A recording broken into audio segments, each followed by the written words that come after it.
Alright, hello everyone and welcome to Sūpā Metroid.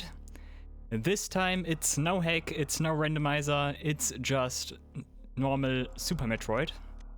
But I want to play the game with a little challenge. It's pretty basic, I just want to get 100% within 3 hours. Which means we get 100% of the items, of course, as well as the best ending. The only requirement for the best ending is actually to beat the game in under 3 hours. But when I'm able to get all the items in that time as well, why not do it? Furthermore, one of my additional goals is to get 100% map completion. This does not count towards anything in this game here. It's just a personal goal I set for myself. As you can see, I already did practice it a few times, and each time I actually managed to get a better time.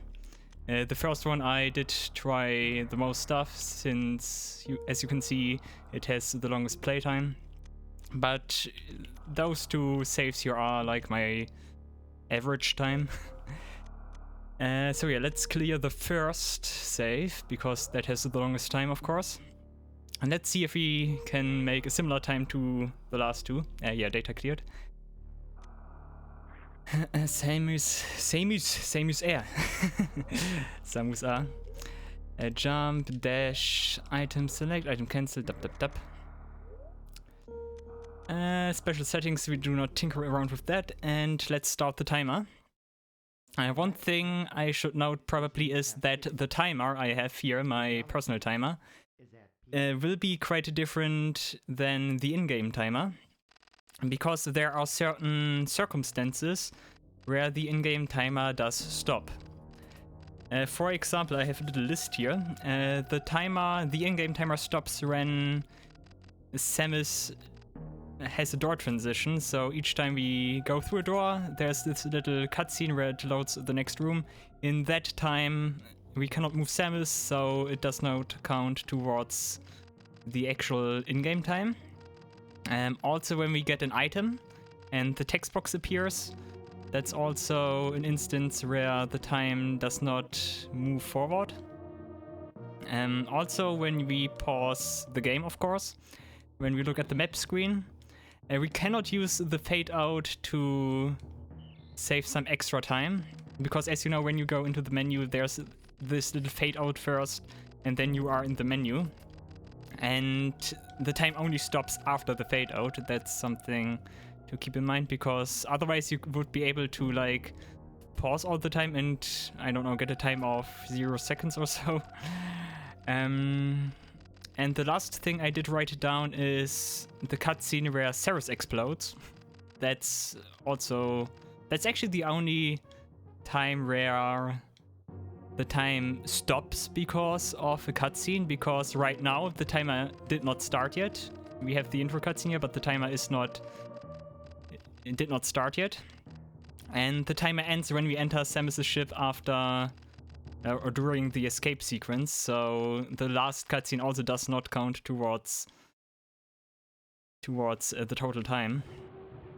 But in those two instances, at the beginning and at the end, the timer already has stopped or is not even working right now.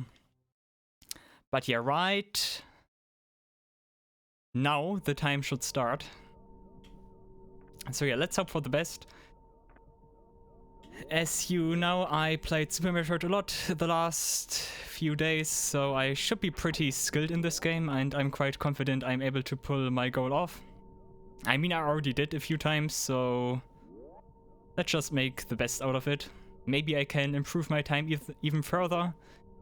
One big goal for me would be to get 100% items, 100% map completion in under 2 hours. In-game time, of course. That would be the next bigger goal for me, but if it's still over 2 hours, I don't mind. As long as it's under 3 hours, I'm happy. Right here we want to take damage once we are below 30 health. The cutscene progresses. Ideally you want to get hit by Ridley's tail, because the tail deals more damage than his body. And if you manage to do it right, then you can do it much faster than I did right there. But yeah, that is a little trick to speed up that little cutscene. You can also shoot Ridley like 300 times and he lets go of the baby Metroid. But that's more like an Easter egg and is not time efficient at all. In the escape sequence here, you of course want to avoid the gas. But I'm quite horrible at that, as you can see. Yeah. Now that's not a good time. I think my best time was with 39 seconds and 12 milliseconds to spare. Never mind. But yeah, this cutscene right here, this cutscene does not count towards the in-game time. And once you land on Zevis again, the timer continues. Yeah, that's the only time the timer stops because of a cutscene. But yeah, the actual game is about to begin. Let's make the best out of it. I also want to clarify, this is no speedruns by any means. I'm no speedrun of this game. It's more like a casual challenge run or so, if you want to give it a name. I would say I became quite skilled doing this run over and over, like 5 times or so. But I'm still far from what it takes to be a speedrun of this game, because speedruns are just insane and I still lack many tricks speedrunners use for this game. I can barely pull off a mock ball, guys. 1, 2, 3, 4, 5, 6 to the right and down. Okay. You just have to count the big platforms while you fall down there. And when you reach the 6th platform, you can go a little bit to the left and you fall all the way through to the bottom. That's a little trick. I'm glad it worked. I'm not able to get it each time. Sometimes I still get stuck at one platform. Here we are about to get the first item, which is the morph ball. Of course, quite a significant item. I should also mention 100% means there are actually 100 items in the game and each item is 1%. So if everything goes right, I should have 100 items collected at the end. 100 items I should have collected at the end. Let's go down here and get our first missile pack. Missiles are also important. We will hit the point where we have an abundance of missiles, where we have more missiles than I ever need. But right now, my missiles are quite stingy. I have to manage them carefully. I'm not going to the right here. I go to the right later, when I have gravity suit, power bombs, and a few more stuff. You could go to the right to get additional missiles. Each missile pack gives 5 additional missiles, and by the end we have 230 missiles. Later we will also get super missile packs and power bomb packs, and those 2 items have a maximum of 50. So missiles have the most packs, while the other 2 are not that common. Now we have to ascend upwards here. Can you ascend downwards? But you can fall downwards, as you could see.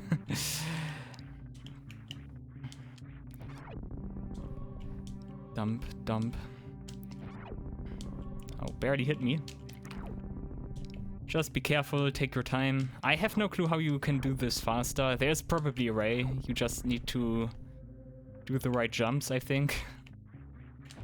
But I do it safe and later be not sorry. So I can just go up here and I'll be out of here. Because as you can see, when you miss a jump, you fall down quite a bunch. Which is not nice. Okay. I'm back in Criteria. In the actual Criteria. I do not have to go in here. I'm always falling for this every time. But that's something for later. Once again, when we have power bombs. And those doors, by the way, are the reason why I have to be careful with my missiles, because once we go in Brinster, there are a few of those doors I have to open. And by that point, I will only have 5 missiles, so I can only open one door at a time. So I need to be a little bit careful with my missiles right now. But yeah, before we reach Brinster, it is still a little while before we get there. So don't worry just yet. Since we also want to get map completion, I'm also visiting all the save rooms without saving. When you save, the timer does not stop. That's something to keep in mind. The same applies to recharging your missiles or energy at one of those refill stations. When you do this, it does not stop the timer.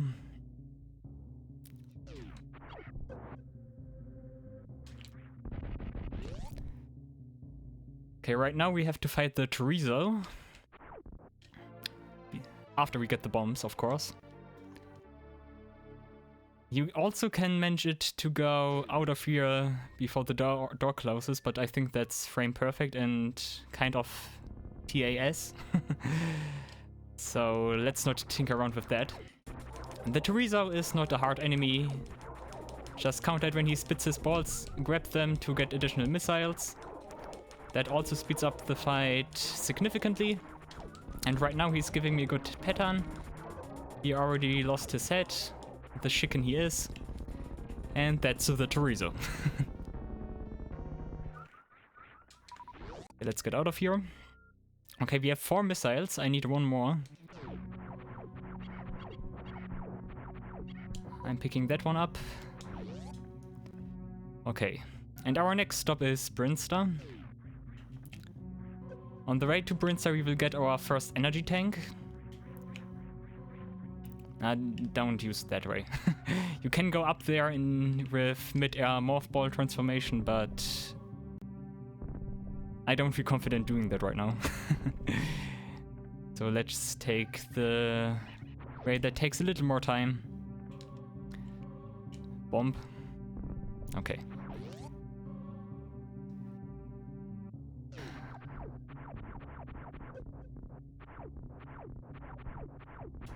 And energy tank, our first one out of not 20. It's not 20 energy tanks like 20 heart containers in Zelda. I don't know, 16, 14, 14? 14? I think 14 sounds good. Yeah, I need missiles for those guys as well, which is quite annoying. Especially if they do not drop bombs. Thank you, you assholes. But there's one more time I can recharge, and that's with those guys here. Okay. I need 5. I need 5 for Brinster. I just have to open one door, and when I go into that door, I can get more missiles. I think real time it should take 3 hours, the whole run. Which is actually not that long for a game as big as Super Metroid. And we want to go in here. And we also want to perform a mock ball. Let's see if I can pull it off first try. And I actually pulled it off first try. And I have no missiles. Great. Ah, yes. I knew it. I knew it. Please drop missiles, guys. Please drop missiles. Yes. Come, 2 more drops. 2 more drops.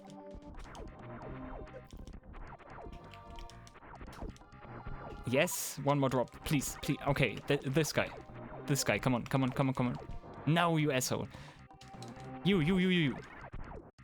Wait a second, I get super missiles. I can... Never mind, I can just open the door with super missiles. And the super missiles here are also the reason you want to perform a mock ball here, because you just get super missiles early. Normally you get them after spore spawn. But right now you can just get them like this. Also we get a reserve tank here, as well as a total of 3 missile containers. The first one is over here. And you might think that's the secret here, but wait a second, there's more. Because there's a secret within the secret, which is just a pretty rude hiding spot if you ask me. And there we have another missile pack. But yeah, to be honest, this is one of the harder secrets, if you ask me. It's quite nasty.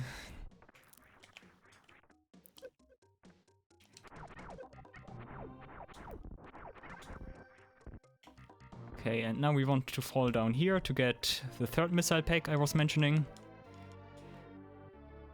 And with that we cleared this entire corridor here, which is pretty nice. We don't have to return here with the speed booster, which is the item the game normally expects you to get there. And we do not want to go up here. I played this game so many times and I still don't know where to go sometimes. It's kind of embarrassing, to be honest, but then again, I don't mind.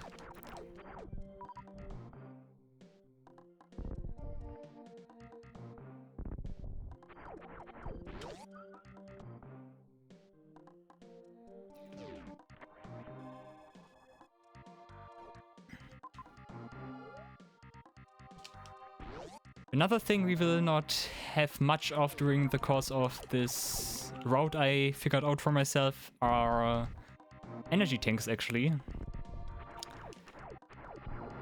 When we reach Ridley, we will have barely scratched the second row, which is not a lot to have by that point, to be honest. I do want to get to that one right now. Right now I'm also using 5 missiles instead of a super missile to open the doors, because I don't have so many super missiles and I need some for good old spore spawn. Because super missiles, since you're not supposed to have them by the point you fight spore spawn, are quite powerful against it. So it's good to have some.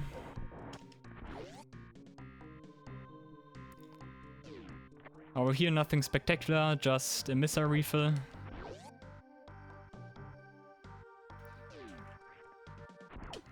That's also the reason why I opened all the doors before I was going here, so I have full missiles right now.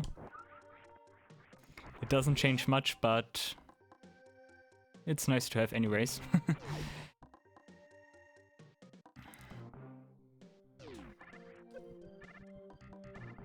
There's much stuff in Upper Brinstar we will do at the very end of the game, because that's the time when I return here with all my items and yeah, just complete everything that's left here.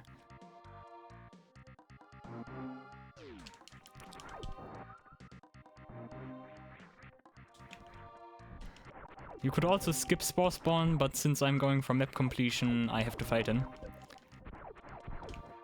I also feel rude to not give him Spotlight. I think he deserves it, even though he is a pretty boring boss. But come on guys, a little love for Spore Spawn. He's like the stepchild of Super Metroid, so show him some love too.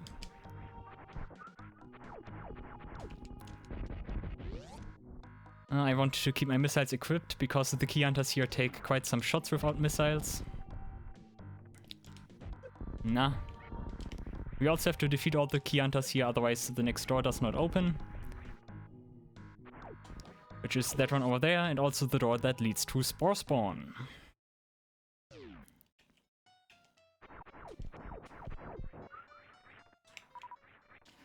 You can just morph into a ball here in this corner and you are safe. There's nothing that can hit you here. Spore spawns, spores fall in an array. They never hit you at this spot here. So you can just wait until he opens up his mouth and just hit him with a super missile. I think he takes 4 or 5. Judging from his movement right now, I think it's 4. He does not take many super missiles. As I said, he is quite vulnerable to super missiles, since normally you are not supposed to have them by this point, so he should give in soon.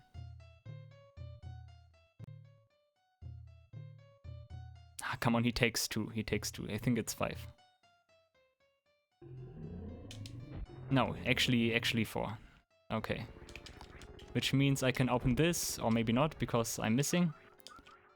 Nah. Just open it. It has no reason, but why not? Why was Spore Spawn vibrating? I did never see that before.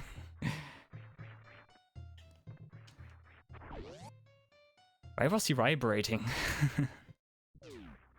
Anyway, so this is the spot where we get our first, or normally our first super missiles. I'm not sure if transforming into a morph ball mid-air does speed up your fall or not. I know there's a glitch called Moonfall or so, which allows you to accelerate your falling speed. But I have no clue how to perform that one. Yeah, super. Super. Okay, next big item is the charge beam we get over here.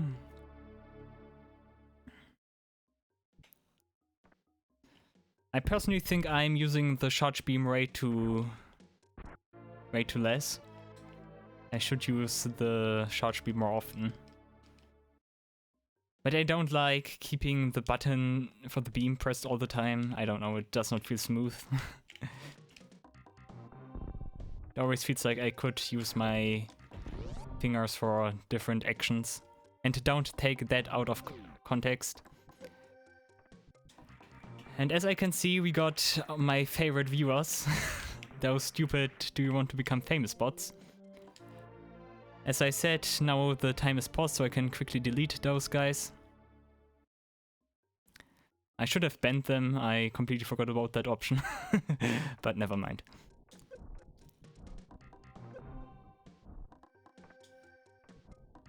I don't have time to worry about those stupid bots.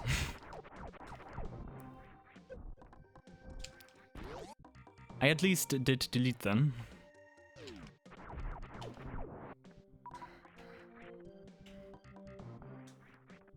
This, by the way, is another good spot to practice the mock ball if you are able to roll over that crumbling pathway within the ball form. You managed to do it. You managed to do the mock ball. Nope. Our next thing on the agenda is defeating Crate, which might raise an eyebrow because normally you are supposed to have the high jump to reach Crate, but with a precise wall jump you are able to reach him without high jump. And high jump is not necessary in the region that takes you, that is near Crate, to progress. It's more like convenient to have the high jump by that point, but you do not really need it. Also over here we get our second special beam, which is the Spacer, and the first beam that actually affects our normal beam. And the Spacer. Good item if you ask me. Nah, here. Okay, I want to fall down here. Don't grab me, you asshole. Okay.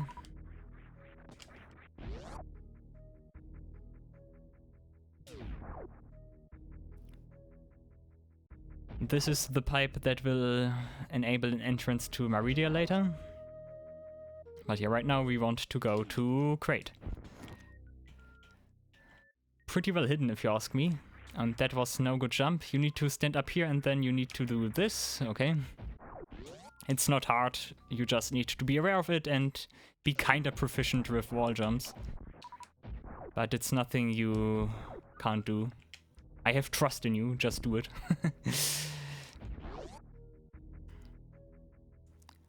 Over here are more key hunters. Okay. Wait a second, up down here. I quickly visit the safe station here, which I missed in one of my practice playthroughs. Which is very annoying when you only have one room somewhere in the middle of nowhere you have to visit to reach your self-acclaimed goal of 100% map completion.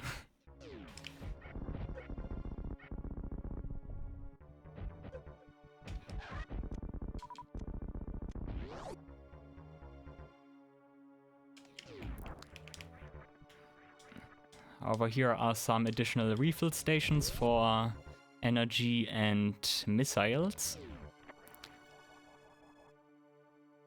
Let's actually use them. Would also be pretty nice to have a full reserve tank. But that's no necessity. The Ghidorah you want to defeat with a super missile, because otherwise it takes a little bit longer. You always have to wait for the Ghidorah to open its eye. And he takes 3 missiles, which is pretty annoying because each time you hit him with a missile he closes his eyes, you have to wait again, and so on and so on and so on. So one super missile makes it easier. Oh, that was nice. Ooh. I think one more super and we have him.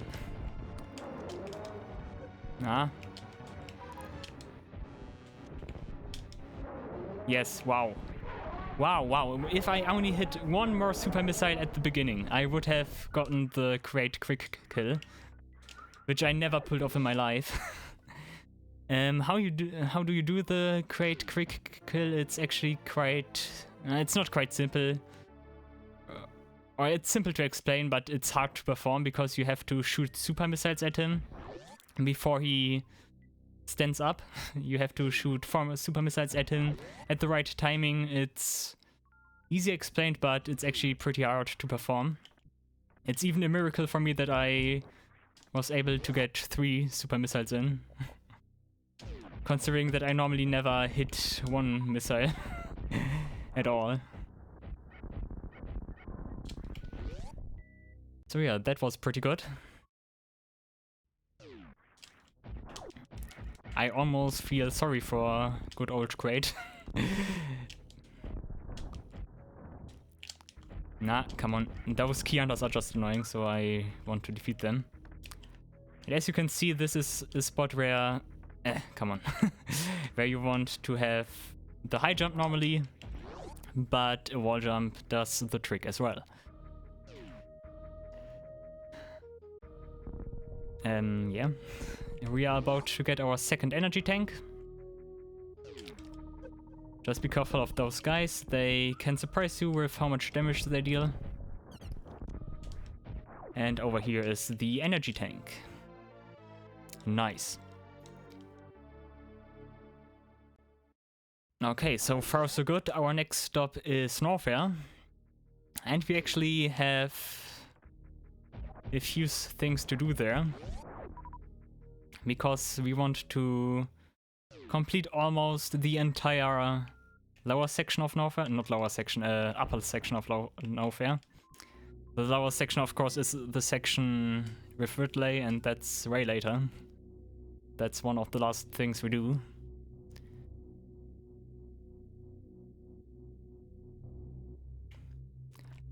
Okay, the first thing I want to get here is the high jump. Because that will also grant me an additional energy tank, which is pretty nice to have. Because it's right here on the way. But high jump in general is pretty nice to have. It's just pretty convenient to jump higher. Makes some sections a lot easier, if you ask me. There are still certain instances where it might be advised to disable the high jump, like for certain mid-air morphs to reach some tight spaces. But I usually keep the high jump on. But maybe in some hacks it's reasonable to disable the high jump. And even here in normal Super Metroid there might be some sections that are actually a little bit faster without high jump, because you do not jump as high and you can land sooner or so. But as I said, I have no goal to do a speedrun of this year, so I just played at my own pace. And I think my own pace is still pretty good.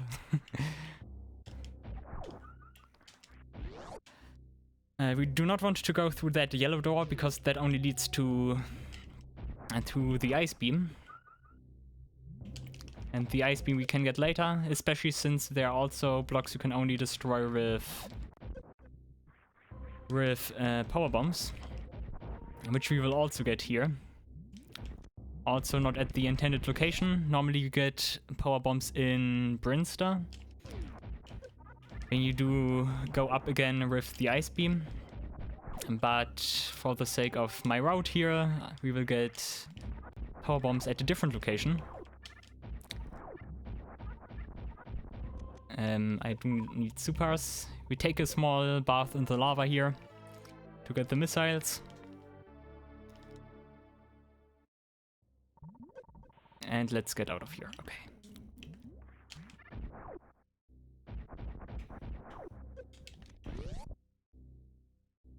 Bop.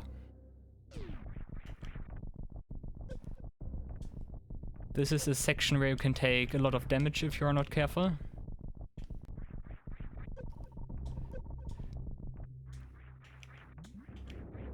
Those seahorses in particular are pretty annoying, if you ask me. But some precise jumps will do.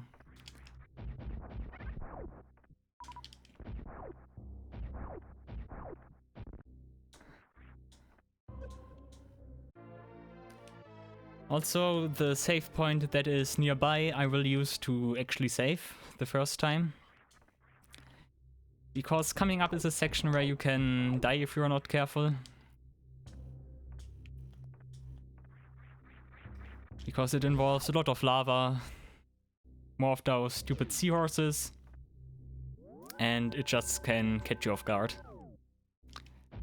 So yeah, one save to be safe.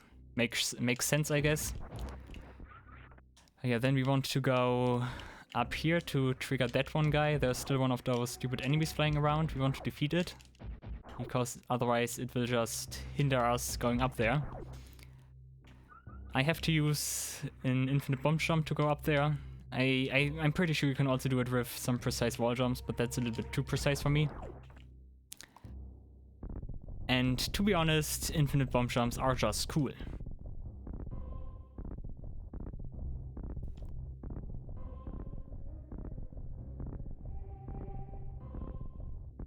Also, I have to concentrate, so I'm able to get the timing right. I think the infinite bomb jump is one of those tricks in Super Metroid that just works for me. I know many people have problem with the infinite bomb jump, but I don't know. I'm just used to the timing somehow. It just feels pretty natural. And there we go.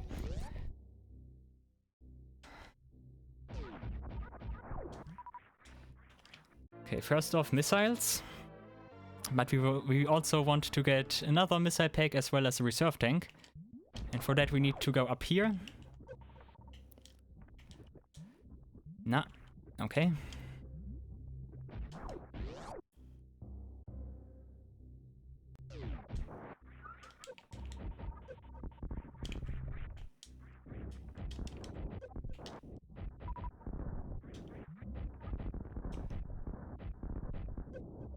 Okay. It's good to get rid of those seahorses. They just annoy you. They knock you off the platforms and throw you into the lava, which is not nice. Okay, now I just have to get out of here alive. I did get both of the items. And let's get out of here before my reserve tank kicks in. Hopefully, okay. 80 units of health left before the reserve tank kicks in. And there we go. Thank God I had a reserve tank.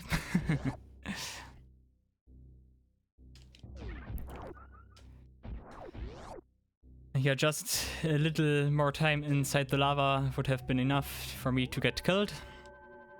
So yeah, saving is always recommended here.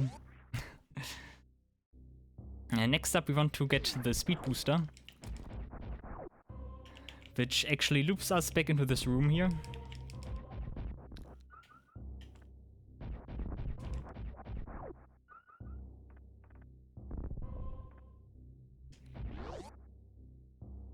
Bom, bom, bom. The good thing is there's a little refill station here. And I will use that one. And those are the flies that come in a pack of 5, which is always the best spot to regenerate. Come on, I at least want to have my normal energy tanks full. Okay.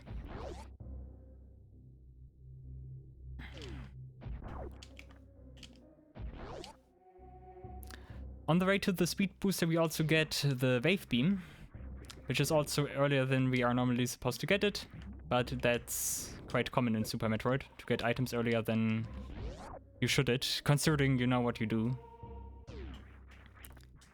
Which, to be honest, most of the time I do not. But yeah, I actually spent some time to refine a route here. I think the result I came up with and I'm presenting you right now is pretty good. It's probably still no speedrun route or so, but I think I made my point clear. I think I made my point clear. Nice one. And that's not nice. I guess we just take a little bath then.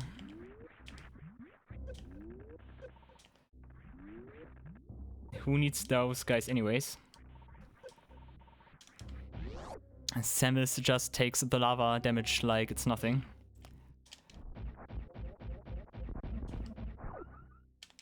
We want to take the second door. Also, I think we reached the points where we have more than enough missiles for, like, all circumstances.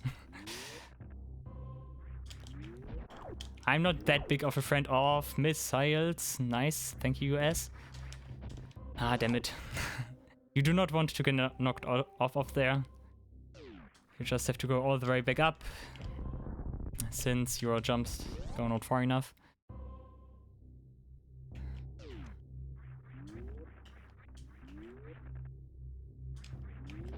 Okay, and in here.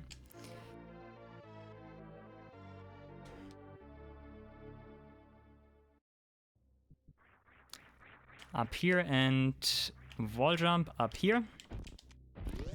And this leads us to the wave beam, which is also pretty nice to have.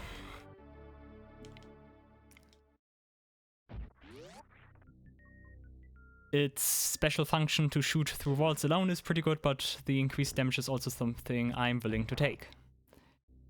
More damage is always good. It's as simple as that.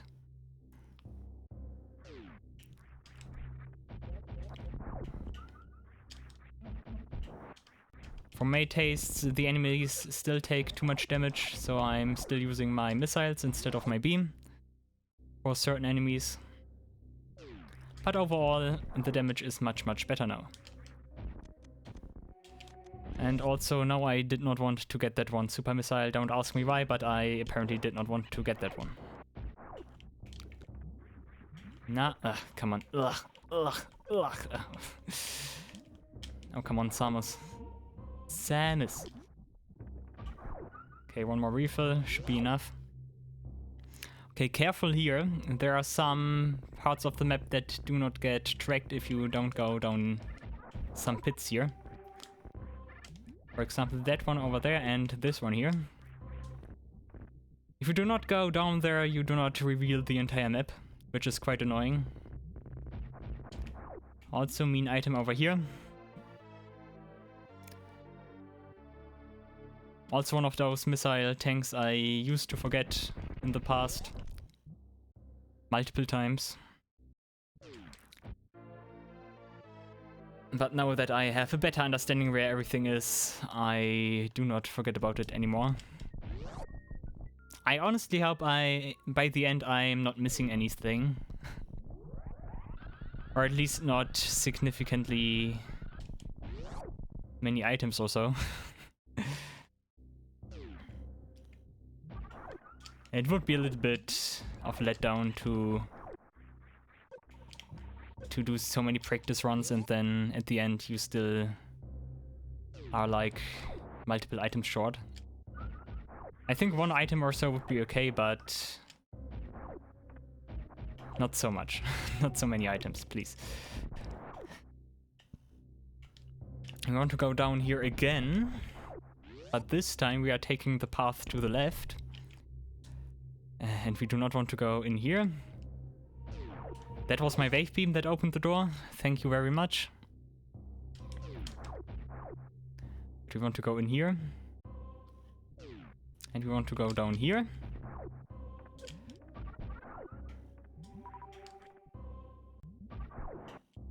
Okay. That's also a place where we only can go with the wave beam equipped. Because otherwise you are not able to open that one hatchet. Since the button you have to press is on the other side. Right here we can refill our energy. And we will go back here, but later when we want to go to lower Norfair. Then that's the path we want to take. With space jump and everything.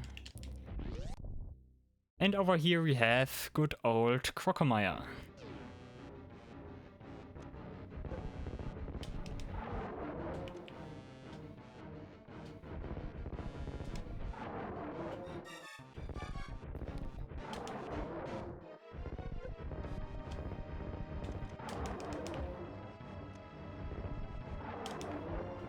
I like to use a mixture of supers and normal missiles.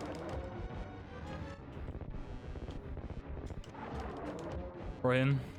Of course, super missiles are recommended since those are the ones that push him back further. Nah, come on. And one more super. Come on. The struggle is real. And one more. Okay. While he is dying, we could go to the right to get the E-Tank. But the thing is, if we go there now, it's not tracked on the map. So I wait until we actually see the cutscene here, and then I go to that energy tank and grab it. Yes, Crocomire? Okay. Oh my god, he's still alive. What should I do? Bop bop bop bop. Bop bop bop. Well, so much for Crocomire. Poor guy.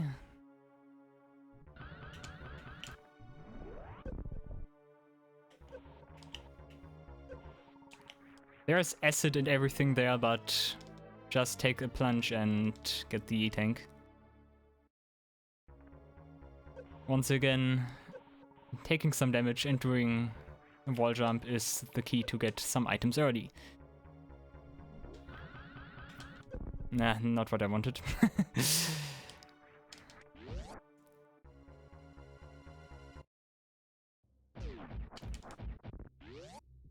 But yeah, since we have the sweet booster, by the way, we can perform Shine Sparks now. Nah. Okay, and now? Nah. I get out of my spin jump, which is not nice, since then I cannot perform a wall jump. And now. Come on, I want to get up there.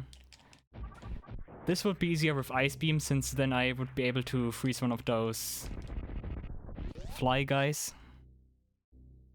Don't mistake the fly guys with the fly guys from Mario. You know which enemies I mean. Those flies. Yeah. Okay. Yeah, that's the spot where we get power bombs early. And we also will soon need them, so it's pretty nice to actually have a spot there.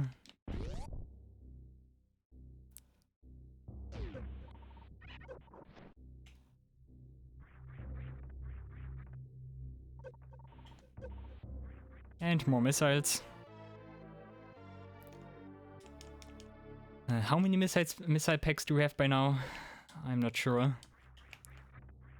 55 or so? 60? I have no clue. I do not pay too much attention to my missile count or any other count, if that matters. For all that it matters, I just have all the items or I do not have them. Okay, up here is another missile. Bum bum bum bum bum. Okay. I do not have to go here, it does not reveal anything on the map. But what does reveal something is going down here.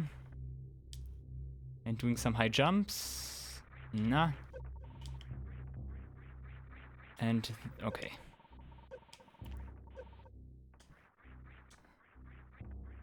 If I do a good jump now, I should be able to get the remaining spots of this room by doing the jump. So let's see if it holds true. Yeah, okay.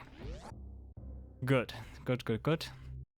Because now I do not have to perform some grapple beam actions over there to get the remaining spots of the map. I can just continue on.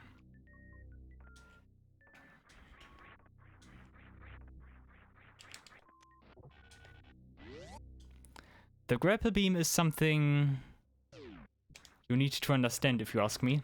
I also do not use grapple beam here, just do wall jump. Because the grapple beam right now is actually pretty strong against certain enemies. Later when we go to the wrecked ship, those crab guys, for example, are one-shot by the grapple beam, but take like 4 hits with your normal beam. So it's actually quite significant how much more damage the grapple beam can deal. It certainly is something you should keep in mind, to have an easier time with certain enemies. Now we just have to hook onto something here, okay. Also we want to go down here. Otherwise we do not reveal everything of the map. And those guys are also not to be underestimated since they deal a lot of damage. Those worms or whatever they are.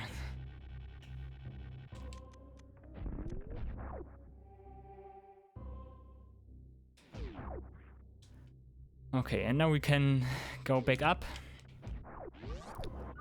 and actually leave Norfair for now. But before we leave Norfair, we want to get the ice beam to also be able to leave Brimstone. Then we go to the wrecked ship. And that will be our route for the next few minutes.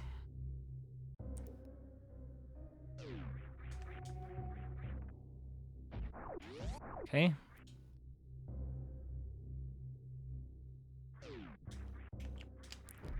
Before we leave Norfair, we will also loop back through this room one more time. Also, here's another save point for whatever reason. So many save points here in Norfair, if you ask me. But hey, options. If you want to save, you can save at any time, basically.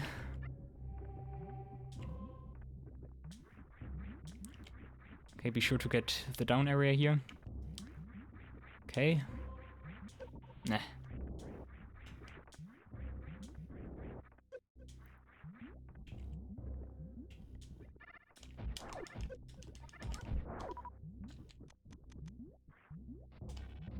Jup, jup, jup.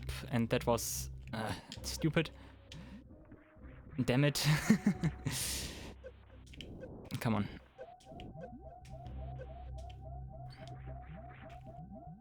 I actually do not want to lose my reserve tank here.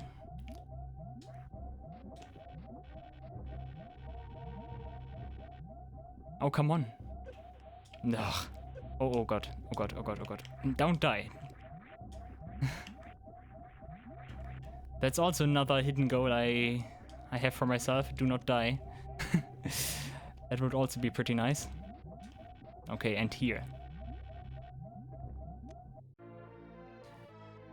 Okay, but now I have to be careful. I'm at 20 energy.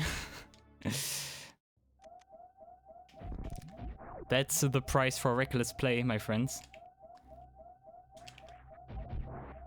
Okay.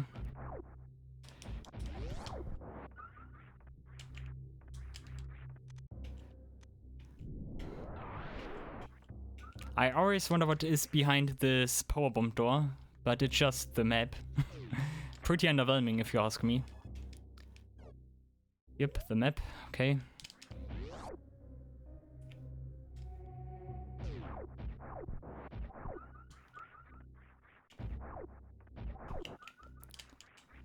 Okay, and over here is the ice beam. As I said, I wanted to go here now, because now I can go to an additional area where I need power bombs, as you can see.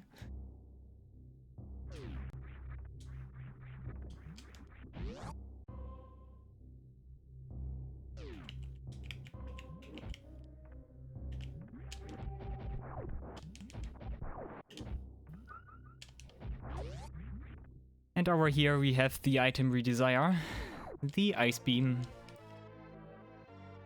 Ice beam can also be annoying at times. Once again, I will not de-equip it, but it's still worth something to consider, because now you have to shoot enemies at least twice, since the first time they just freeze and then the second time they die. Considering you would normally kill them in one shot.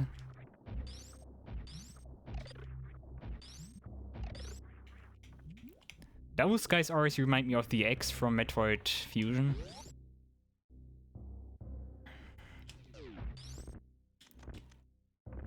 And power bomb.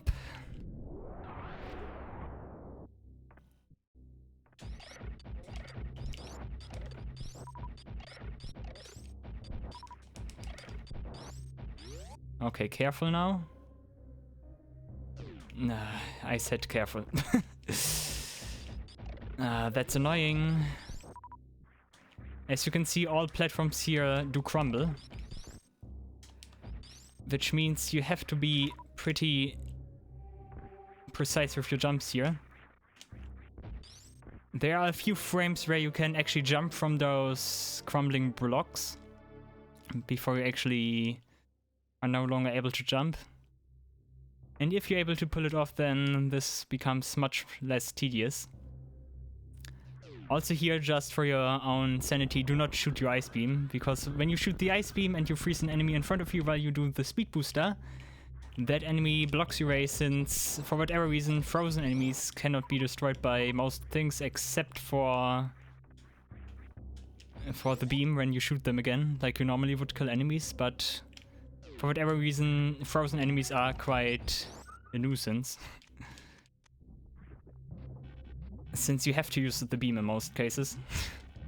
You cannot just destroy them with something else. For example, the screw attack later on too cannot destroy frozen enemies. And it just can become annoying at times. And I had my fair share of experiences with that. So if you are running, do not shoot your ice beam unless you know there's a door in front of you. But otherwise, just do not do it. Okay, we also want to go back to crate. And here that's how you normally reach that ledge over there with the high jump. And we want to go back to crate since now we can pick up an additional item with our power bombs. We could not pick up before, since there's a block we can only destroy with power bombs.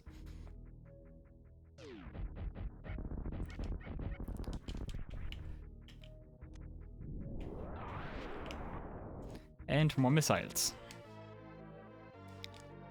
That's also an item you can forget if you just think you are finished with crate and you never think about returning here since you got everything anyways. But there's this stupid one power bomb spot. Which means you have to return there at least once. Unless you go in there with power bombs in the first place. Which you can do, but you would have to do hell runs and such. And it's nothing for my route at least. If you want to do it, just do it, but for my route it's not very Not very something I did consider, or I would like to do. Yeah, those guys, for example, are one enemy where you can see that you need to shoot the enemies twice now. Before we were able to defeat those guys with one shot, but now we freeze them first and then we can destroy them with our beam. I personally do not mind it too much, but I can certainly see why there are instances where you want to disable your ice beam.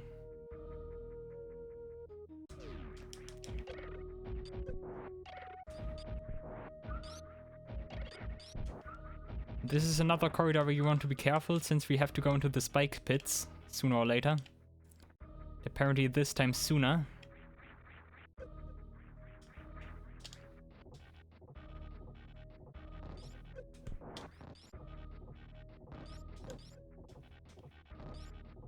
Okay. Over here we do get the X-ray scope.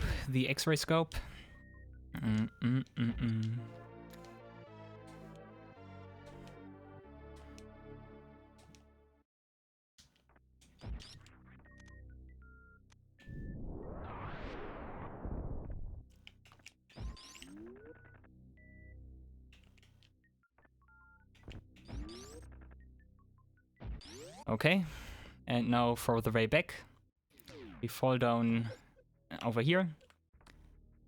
And as I said, be careful. The spikes deal a ton of damage if you're not careful. And the enemies do not make matters any better.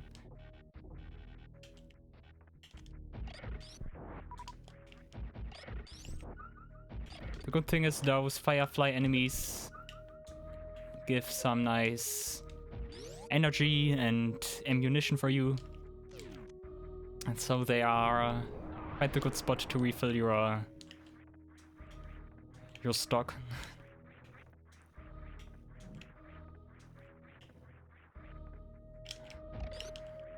Nah. Nah.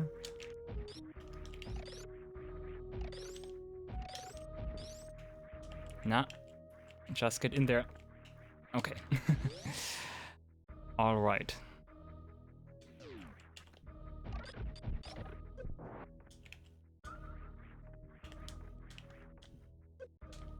The following rooms are also pretty annoying, mostly because of some pretty tiny platforms, as you can see, as well as spikes and stupid enemies, and just everything wants to hurt you. Another instance where you want to be careful.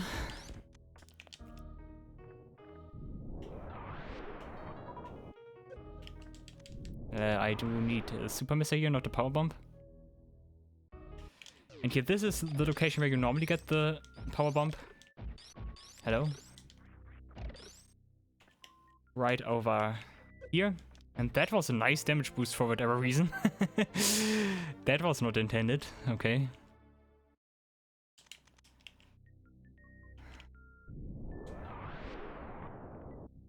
And more missiles.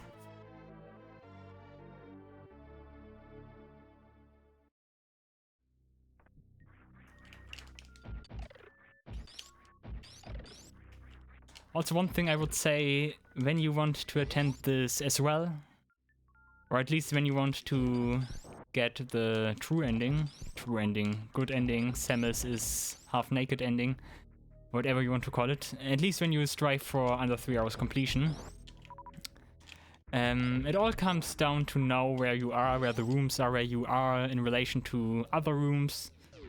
I think that's mainly the art of pulling it off. You just need to know your way around Planet Zebes here.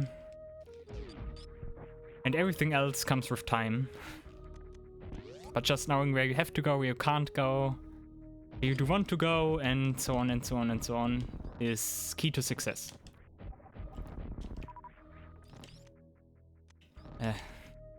I like it when I equip power bombs and then I want to use a power bomb, but I'm actually not using it.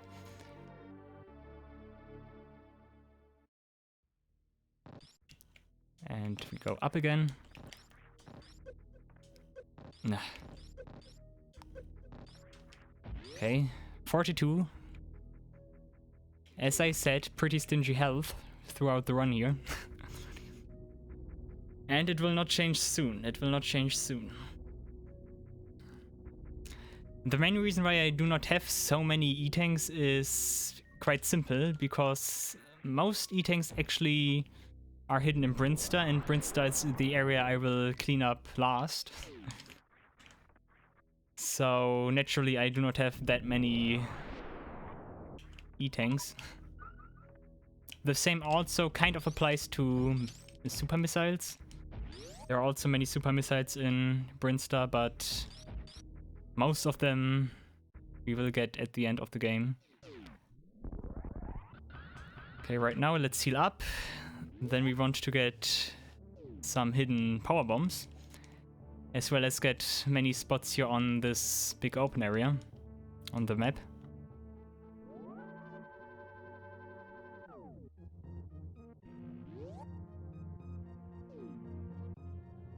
Also still under 1 hour, which is pretty good if you ask me. 1 hour and we already did one tour through the cave systems. That's pretty good. We want to go up here, discover the entire map, and open this door. Once again, you have to be a little bit careful here, since acid is here, and acid is even stronger and more dangerous than lava. So don't mess around with it. And the good thing is the ship is nearby, you can save there, you can refill there. So you can do the entire corridor here quite recklessly.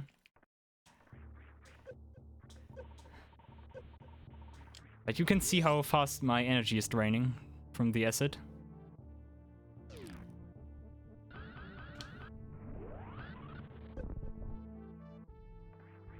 Okay, wait a second. Okay. Good. And going up here. I think I did a good job of visiting all the spaces on the map. Yeah. I think I got to the entire area. Actually, yes, nice. And let's heal up again. So we are equipped for Pantoon. And 95 missiles already. 95. I think that's a good amount. I think that's exactly the amount I want to have here.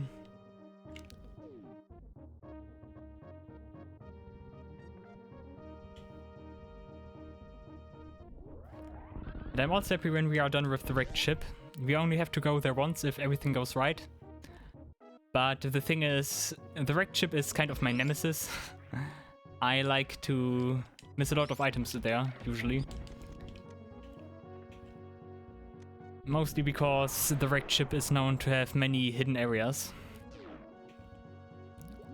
Also, let's fall down here, map completion once again. And here, okay.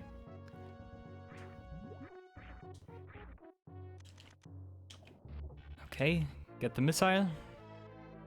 You cannot collect items while you are hooked onto a grapple point. You actually have to let go of the grapple beam for a split second in order to get the item.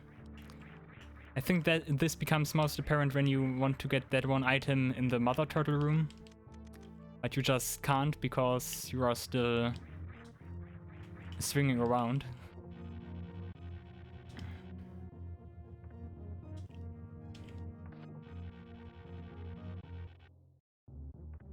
And once again, I'm just jumping here because I want to get all the spots on the map.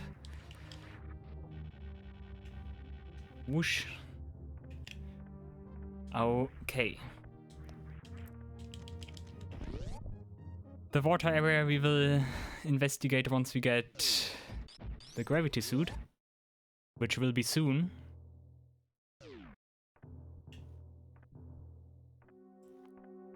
First mean item is over here.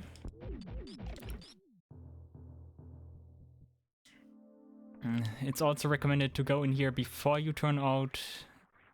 No, before you turn on the light.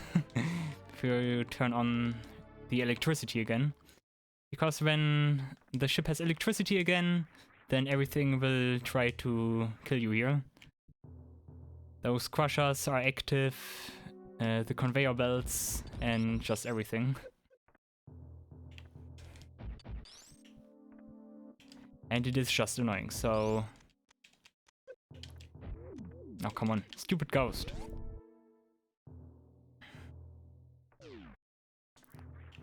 I remember my last few Phantoon encounters were not that great. Let's see if it is better here in the stream. Let's hope for the best. One time I got like a perfect pattern for Phantoon. He never used his attack where he is on the ceiling and does throw the flames at you in an arc. I think he, during my pretty good pattern, he just did it once or so.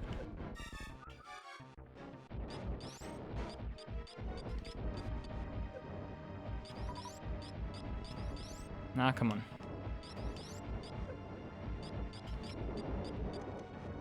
Oh, come on. Good thing he gives you 2 opportunities to hit him. Like here, this attack, he only did it once during one of my tries. Nah.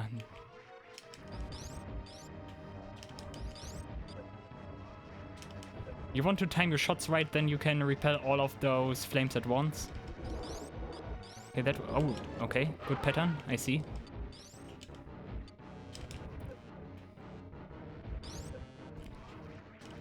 Yeah, Phantoon's pattern is kind of a mystery to me. Most of the time I do not quite understand it. Oh, come on, just use normal shots. Nah. Way too much damage.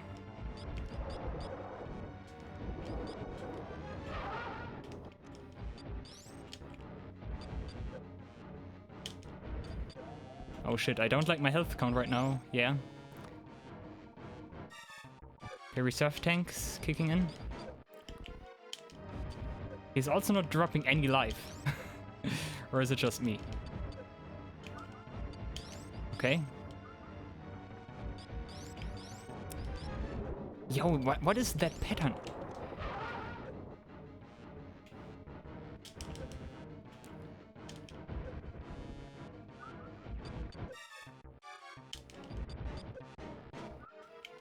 Oh shit, not good, not good, not good, not good, not good.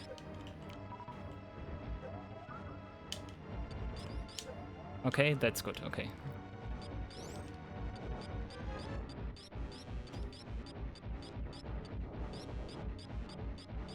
Okay, more health, more health, more health. Give me more health. Okay. That was actually a good Phantoon fight. I was, as you noticed, a little bit worried about my health, but overall that was quite the good Phantoon fight. I do not understand his pattern. There must be a trick to his pattern.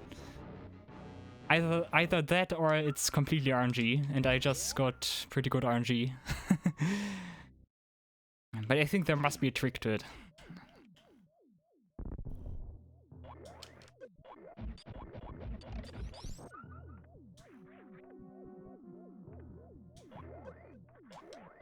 Okay, now just don't die.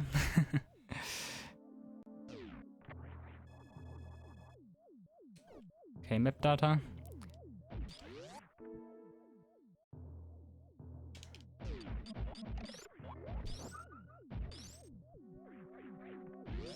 Those flying things there are so annoying in Zero Mission. I recently also replayed Zero Mission.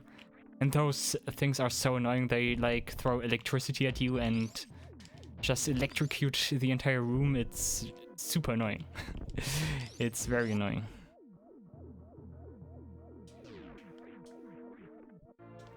But Zero Mission is also a very good Metroid game, if you ask me.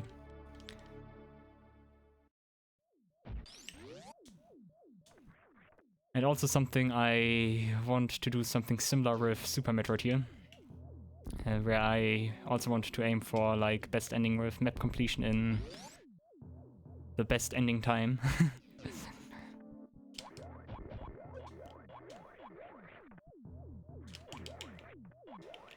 But that's something for the future. First off, let's be sure I'm able to pull it off here, and then we can talk about Zero Mission or Fusion or any other Metroid game.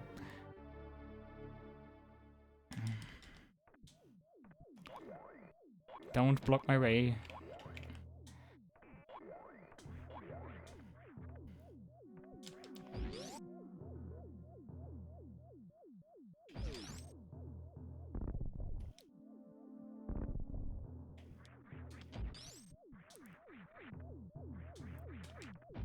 No.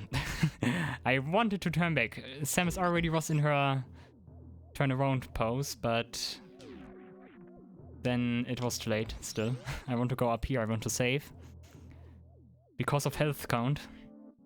I mainly save based on my health count. If I feel like I could die at any second, I save. And if I feel still confident, I do not save. And saving 2 counts towards the total time. So be aware of that. Yeah, okay.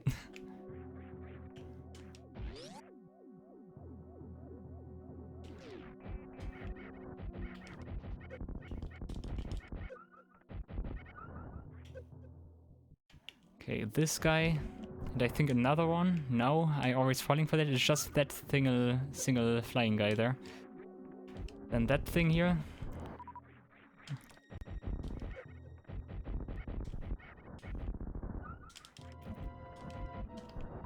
Okay, now important. Defeat the last guy first. And now important, open all the doors. Because if you now open all the doors, they will be permanently open each time you enter the room here. And we have to go into this room again. And it would just be annoying to have to defeat all the guys again, all the enemies, just to go through the other door. So it's more efficient to just open the doors the first time you defeat all the enemies.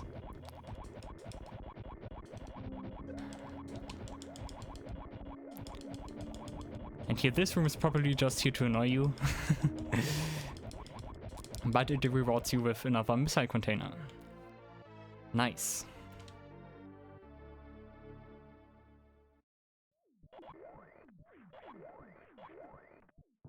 Ouch.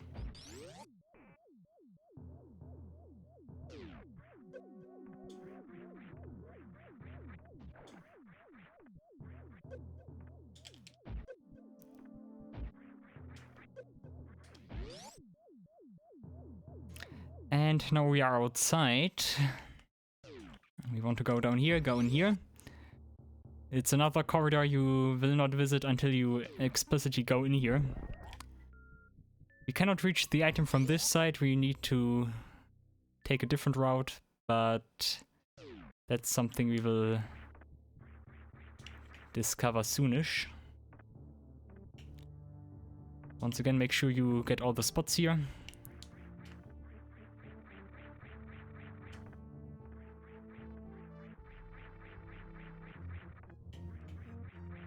Okay, I think that's enough here.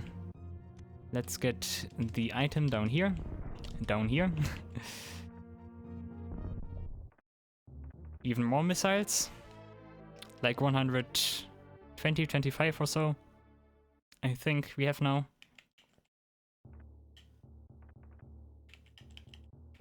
Come on. Okay. And okay. Now we just have to wait for this guy to unfreeze and we get knocked off because we are facing the wrong side. Brilliant. Oh, come on.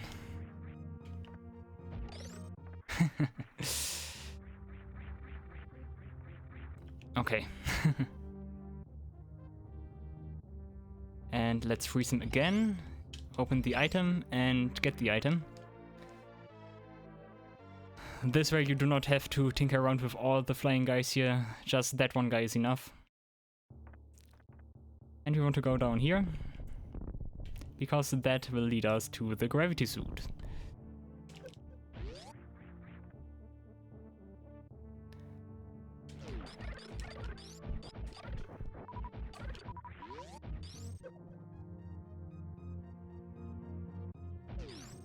I never understood that enemy over there. It just appears now when you cross that little bridge. And I'm living quite on the edge, I don't like that.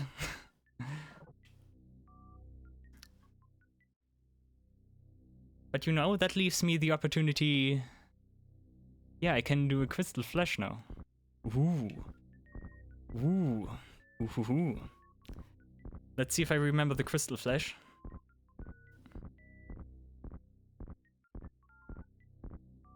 Because I'm pretty sure I need it, since I need to perform a Shine Spark, and the Shine Spark is interrupted when Samus's energy drops below 40 health, so you can see it will not be enough.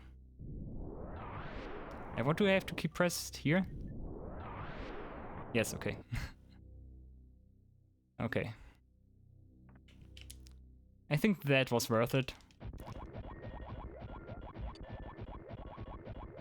We also do get an energy container soon, but tank, not container.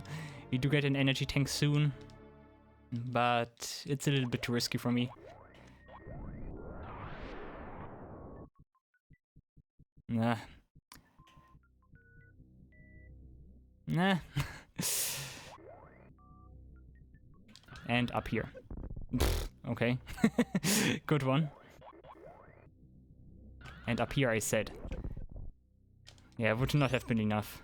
Also jump here, otherwise you fall down. And that's our third reserve tank. Only one missing, and that one is in Maridia.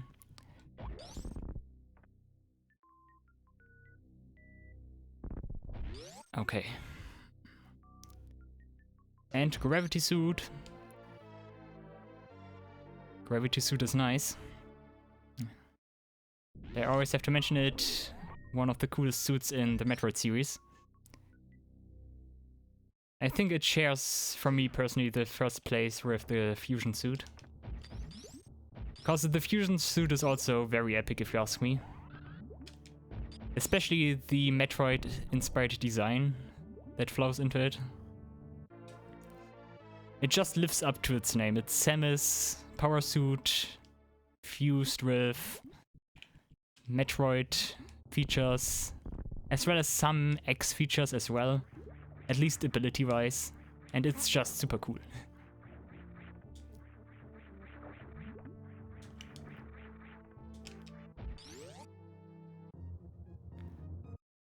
Okay, so far so good. Our next stop is Maridia.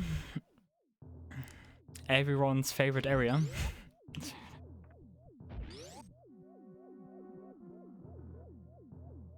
I personally do not mind Maridia, but it sure does take its sweet time. And also, now that I see this room, it definitely was the right decision to use a crystal flash.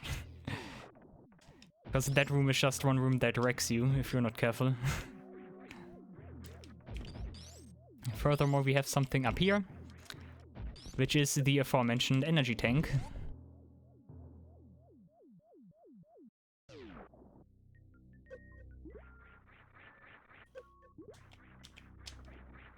Right here.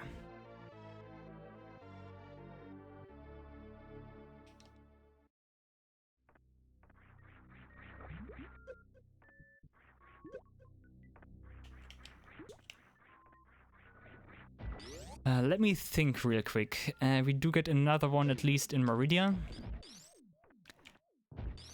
Do we actually get two in Maridia? I think we get two in Maridia.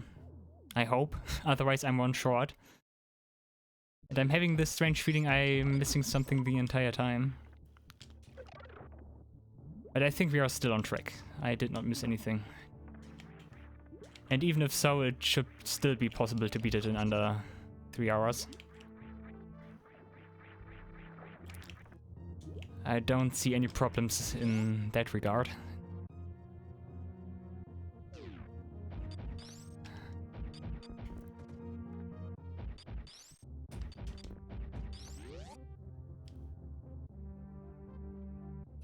Okay, the small labyrinth here where I always get lost.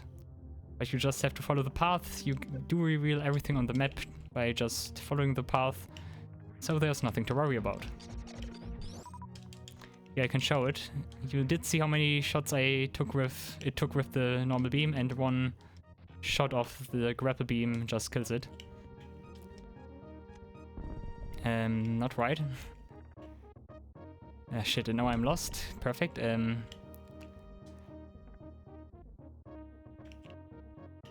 Over here.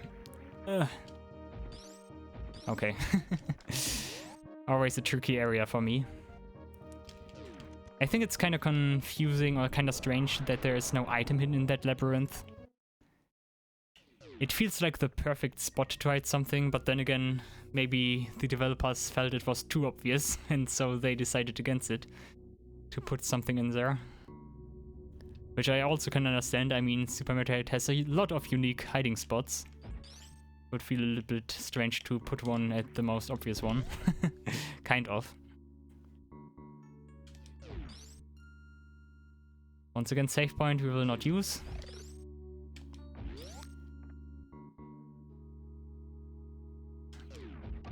The most annoying part about Marida is that you have to circle around the areas here 3 times if you take the road I take and aim for map completion. It's just very tedious.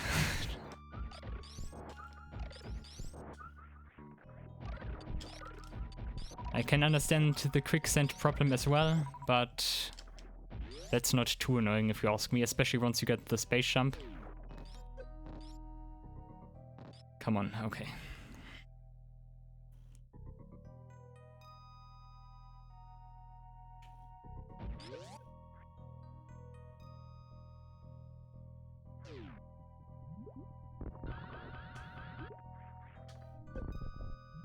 I always perform a shine spark there, but I never accomplish anything with it. It's kind of funny.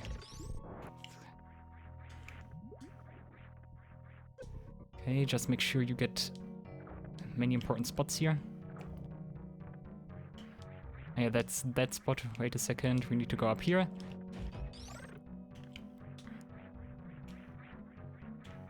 That door over there leads to the plasma beam, but that's something after Dragon. And then we just fall down all the way here, and we have everything on the map.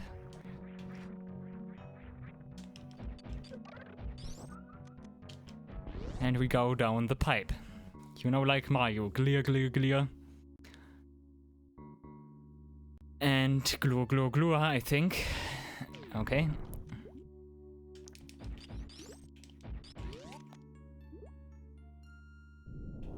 And we do not go to the right, we go to the left immediately. Because we will end up on the right side sooner or later. Nah, come on.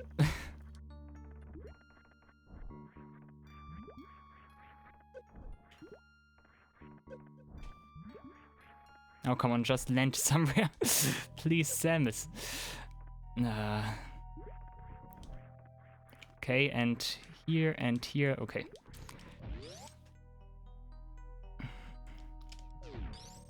Yeah, the quicksand is annoying, but no deal breaker for me.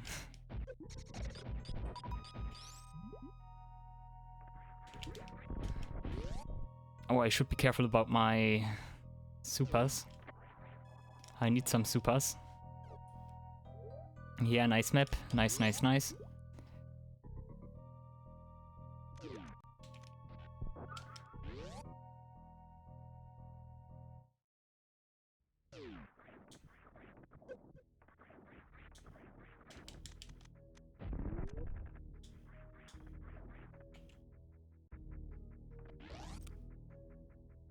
And now it's pipe time.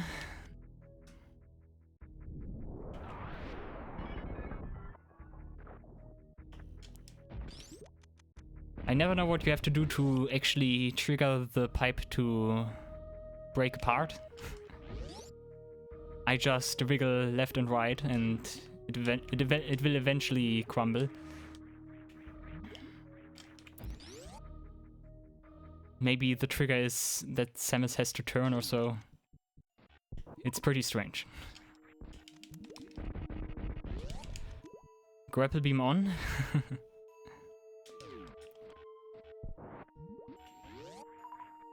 It would be nice if those crabs could drop something else besides power bombs, like super missiles, for example.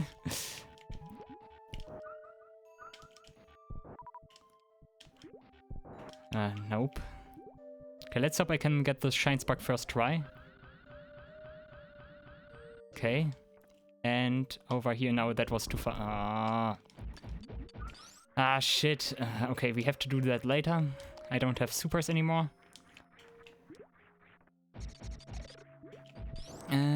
Okay, let's go here. Now I need to improvise. Let's go here and discover those spots on the map.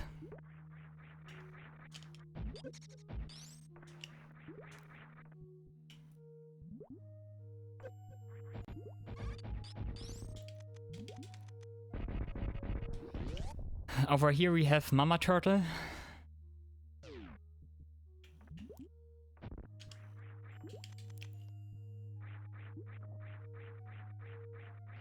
Okay.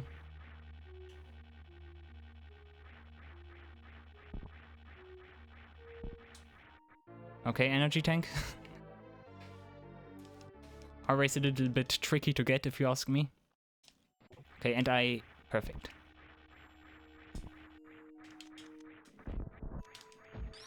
And here we go. Okay. Nice. Nice.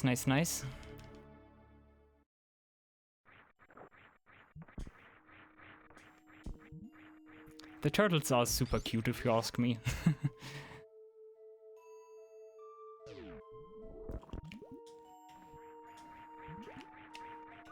It's interesting that you can destroy those space pirates with the speed booster. Oh no. Oh no. Okay.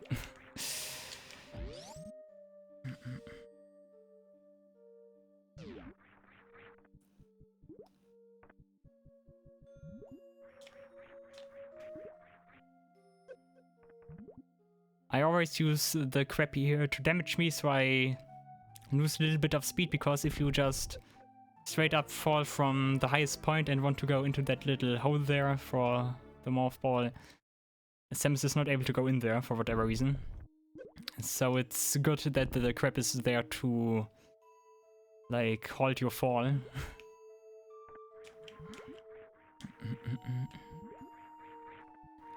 Now we want to do some acrobatic stuff with our grappling hook.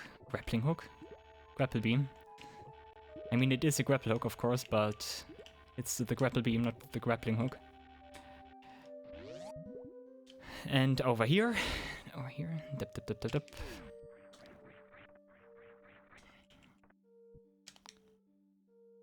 This is just a connector to Brinster. But map completion, guys, map completion. Thank God I just got super missiles, and that's already everything we want to do here. Simple and clean.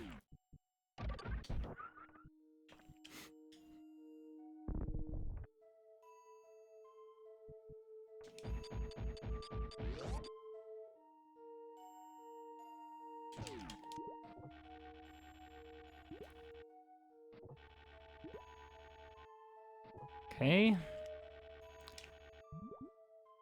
No, okay. Okay, the rest we do with a Shine Spark. Store it and vertical. Vertical? Horizontal. No. Diagonal. What the fuck?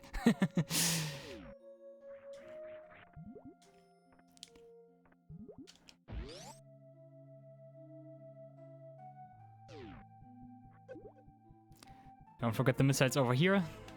Also easily missable. If you are not careful about your surroundings. Or just use your X-ray visor.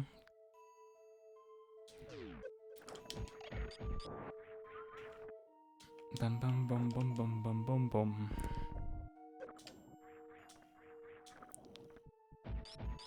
I like this version of Maridia more than the other one.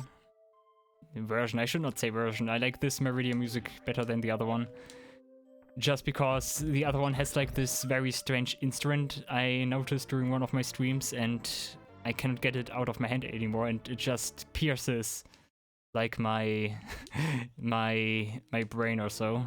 I cannot stand it. It's like a didgeridoo sound. like some kind of pipe instrument. It sounds very strange in my opinion.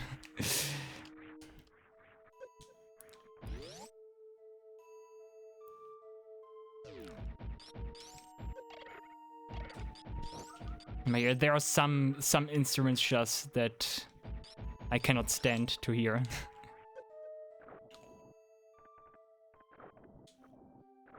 Like wooden flutes, for example. Wooden flutes, I can't listen to them.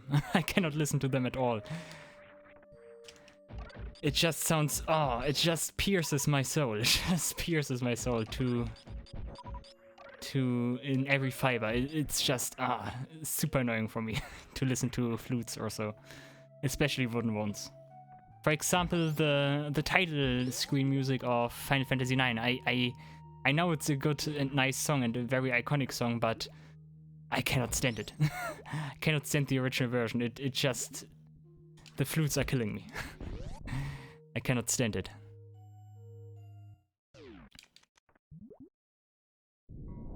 It's too obnoxious for me.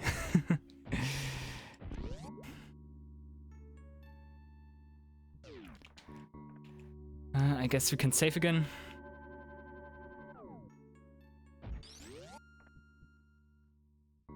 So far I would say we are doing pretty good. We are almost at Dragon. Just normal up one.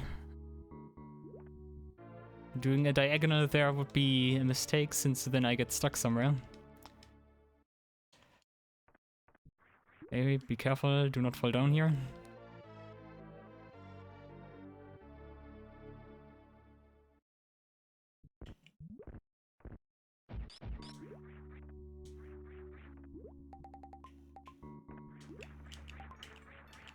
Okay. A stupid snail or whatever you are. I think those are supposed to be snail-like creatures.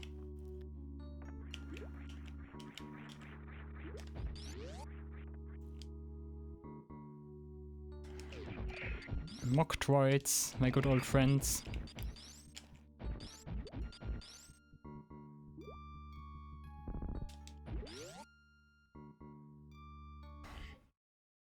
Ah yes, Botwoon. Botwoon.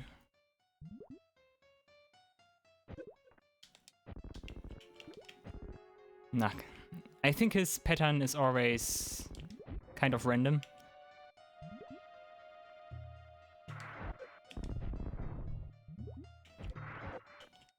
One time I killed him like very quick. He only was able to like get out of a hole once or so, because I landed all my super missiles. And he does not take many super missiles, I think 8 or so, maybe. Yeah, he should give in soon. That's not a good Botwoon fight so far. There we go. Yeah, Botwoon is not worth mentioning. He has like nothing outstanding about him.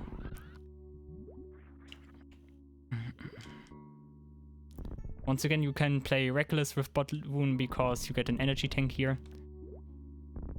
And energy tanks always refill your normal energy tanks. Not your reserve tanks, but your normal ones.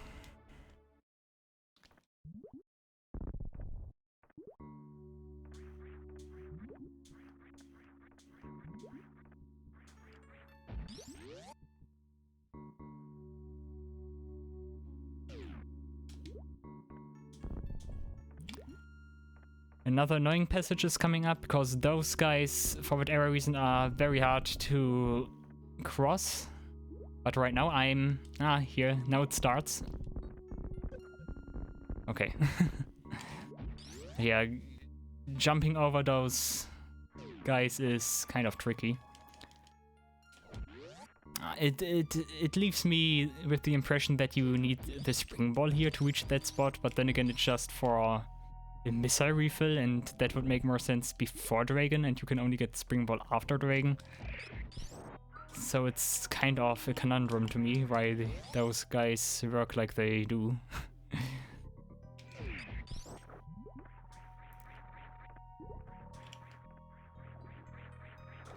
Yes, okay. And we want to land in the sand pits as few times as possible here, because that's just annoying and wall jumping is just faster. Okay. Now we just get up here and we are done. Unless we get stuck down here, which is not nice. Also, as you can see, the mock droids are not very dangerous, not like their real counterparts. Mock droids are pretty weak enemies. Which is probably the point, since they are failed Metroid clones.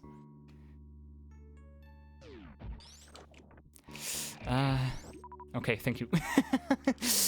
I was worrying for a second. I had no super missile. But the good thing is mock droids sometimes drop super missiles. I think it's pretty uncommon for them to drop super missiles, but of course when you have full health and full ammunition for the other items, the odds are quite high that you get super missiles from them.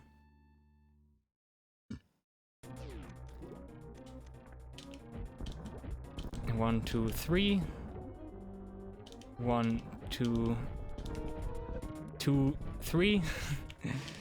1, 2, 3. 3, okay. Okay, Dragon, we are using the grapple beam technique. So that means we have to wait for him to spit out his little slime thingies. Which can take a little bit. Okay, grab me, grab me, grab me. Okay, do not grab me. That's annoying. When he comes from that side, it's just annoying. I do not know if that's random, I do not think so. But I did something that messed it up. Come on, he needs to come from the right side. Yes, like this. Now just grab me, yes. I just keep pressing to the left and he will slam me a few times, but one more round and I'm able to latch onto that and he will die. And I still like that it's possible to do this. It's a nice way to defeat Dragon.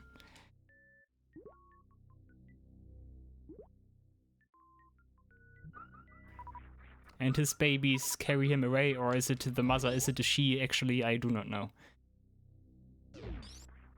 And space jump.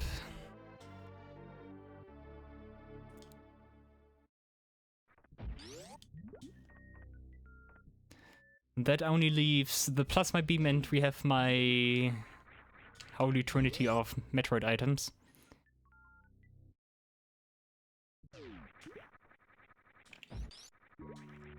Since those are the 3 items I usually consider the most important ones to, like, get everything with ease.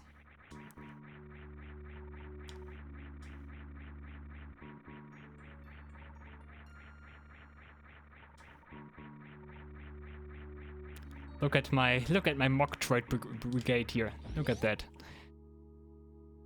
Okay, and now also starts the annoying part of Meridia, where we need to circle around a little bit.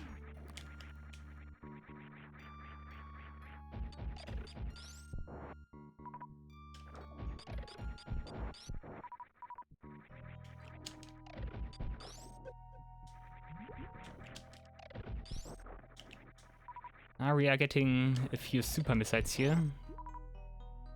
That's pretty convenient, because I still need to do that one Shine Spark item.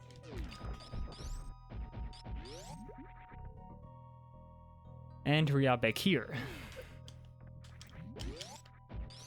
Just so the door's no longer blinking.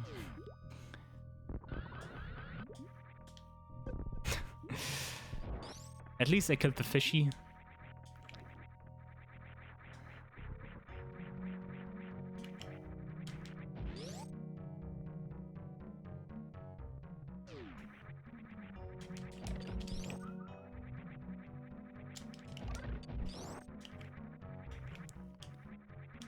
Nah, don't fall, Samus, don't fall.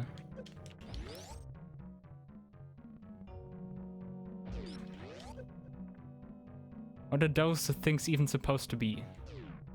Like eggs or something like this? And plasma beam. There we go, Holy Trinity complete.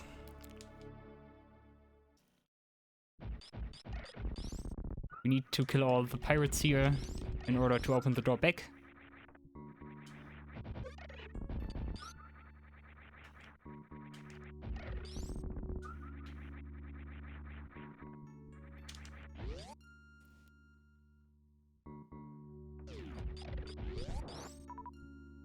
That was a nice refill.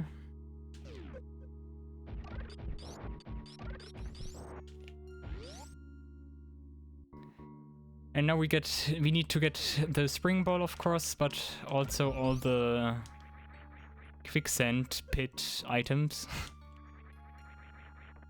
You know, those locations where you can actually reach new places by sinking into the quicksand.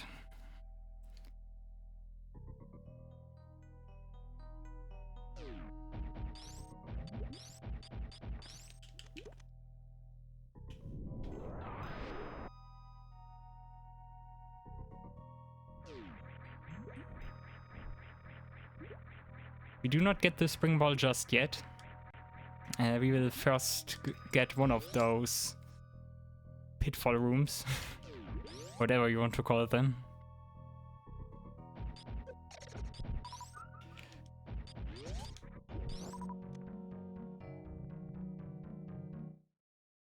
Also there for a second was the instrument I was mentioning, this.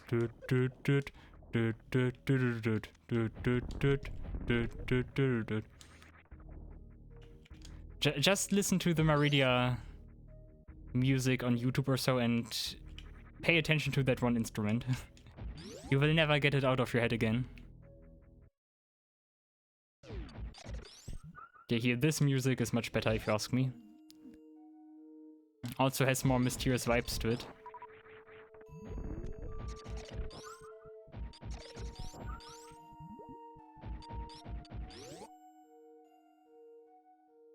Also, I'm still thinking about Phantoon's patterns.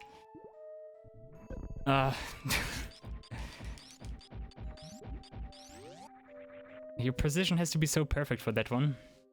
But yeah, I was still thinking about Phantoon's patterns. And one thing I was just thinking about, was it because of my health that he uses different patterns? I mean, he is like an entity who summons the dead or so, and maybe he reacts to my health count? Could that have something to do with it? Like when I have low health, he uses different attacks or so, or changes its attack pattern quicker or so, or goes vulnerable sooner or so. I definitely have to look that up, it would interest me.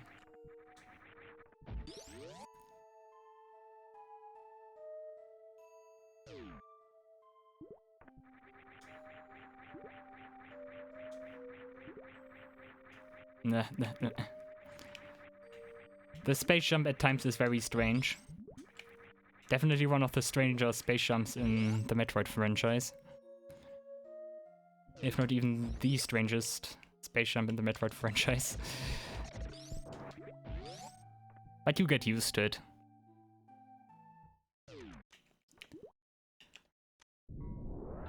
It's not like an unusable piece of programming or so. By far not, by far not. It's just very odd timing if you ask me. But no, timing you can't get used to.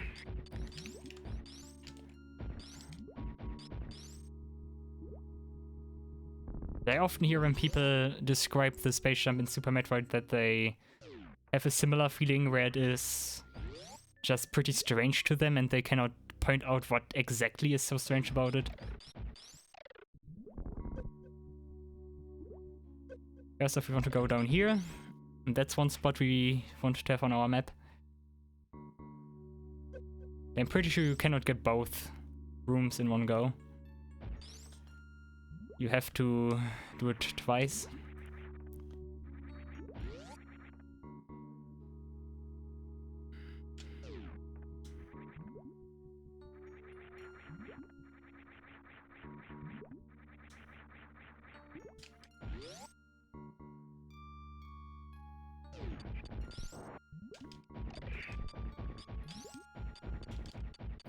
Okay.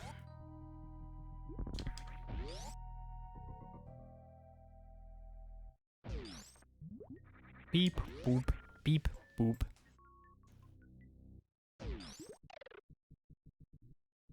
Okay, and let's go down here.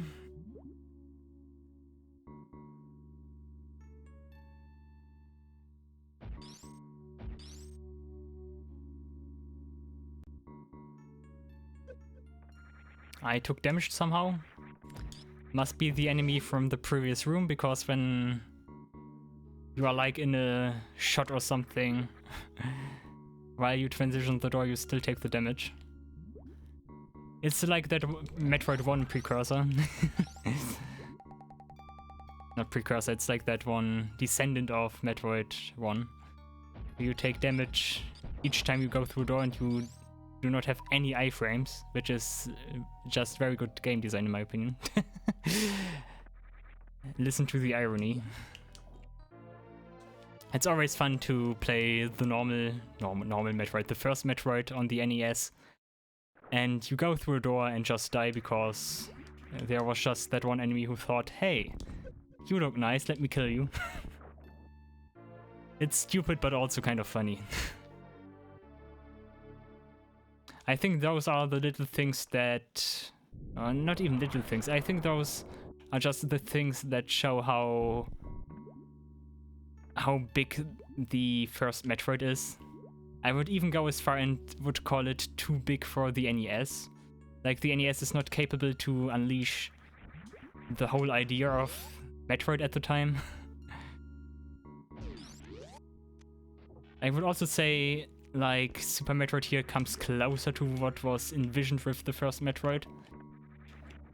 Since the first Metroid has just to fight with so many restrictions, you just have to look at the rooms. There are so many recycled rooms, for example.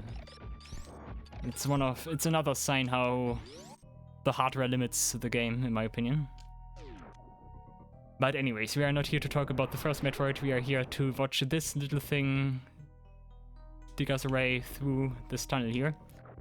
And that's the perfect spot for me to drink something, so yeah.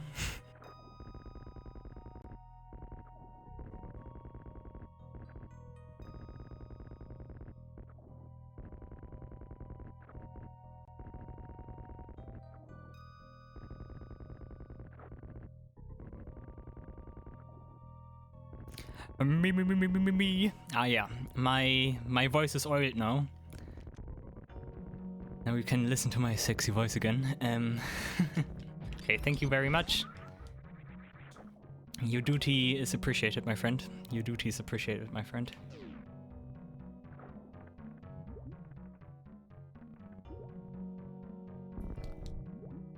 And here we have the spring ball, a very useful item.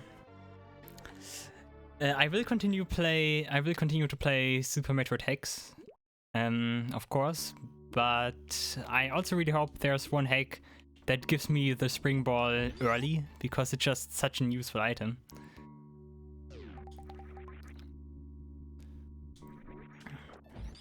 Ah, no. Did he not drop anything? What a letdown. Dude, what am I killing you for if you not even drop anything?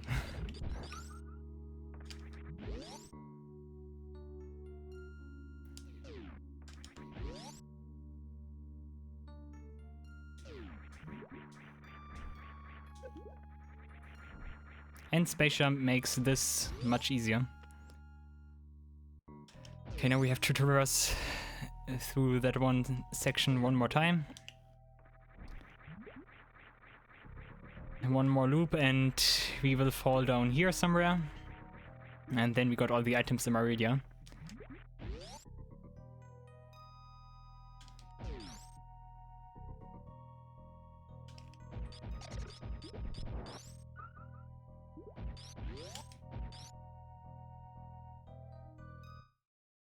And we are still under 2 hours.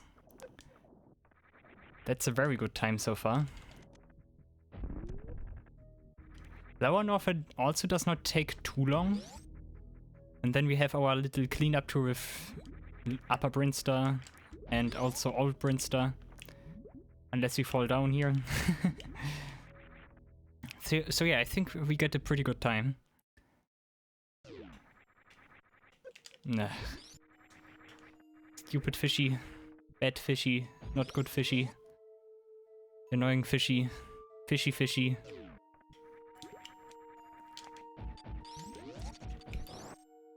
Spin jump, please, Samus.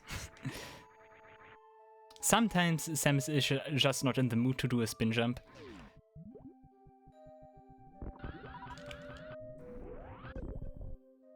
Also, my energy tanks. My energy tanks are good. We will start our second row in Lower North here. That one energy tank near that one big Ridley statue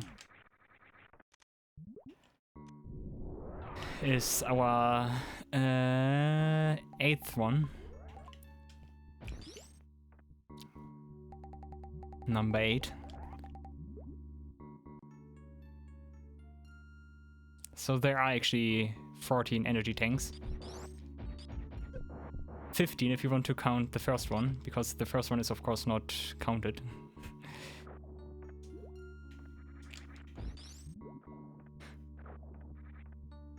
Nah. And jump. That's also the reason why I go here after I get the spring ball. Because of that one jump with the crumbling blocks, it's just so annoying to do a mid-air morph there, and nah, I don't like it. And since we have to do the loop twice anyways, I can return it with the morph ball. Morph ball. Yeah, with the morph ball of course, but with the spring ball. And we are here again, and we can leave Meridia now. Next stop, Lower North here.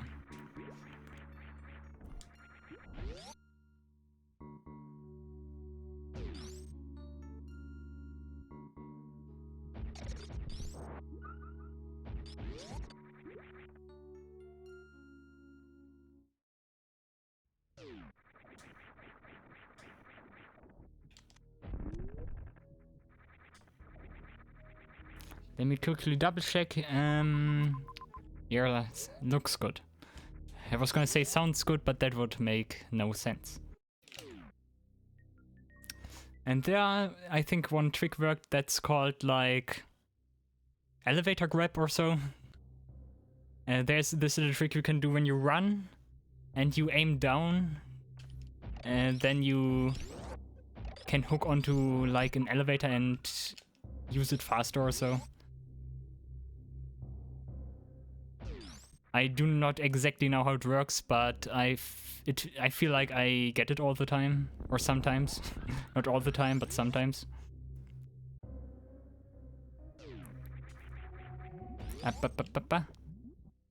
Yeah.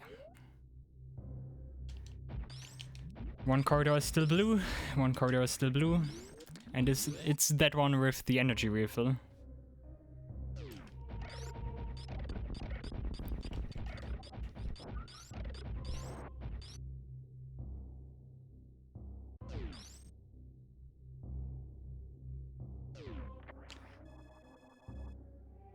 Okay.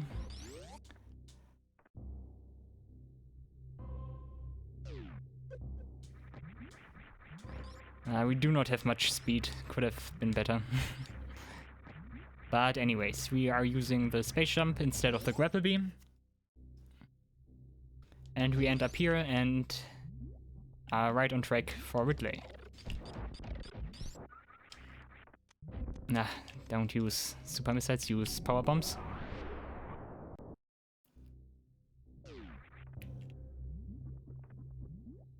Okay. I do not need to visit that one last spot, because I will visit it when I enter Ridley's Maw anyways. And I cancelled my spin jump. Nice, I always like when that happens. Ugh.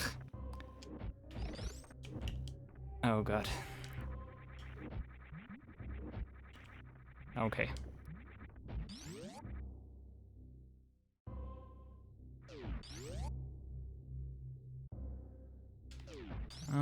Come on. I'm confident.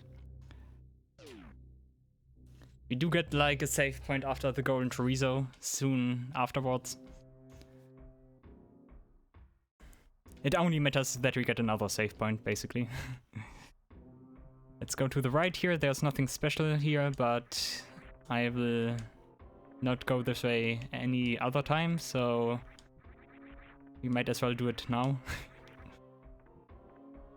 Before I forget about it.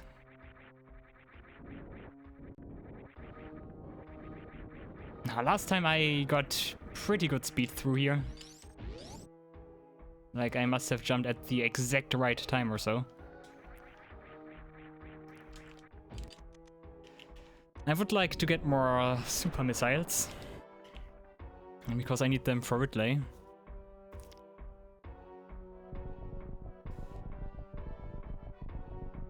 If I do not get a good amount, then I just have to farm them. There are farm spots before Ridley.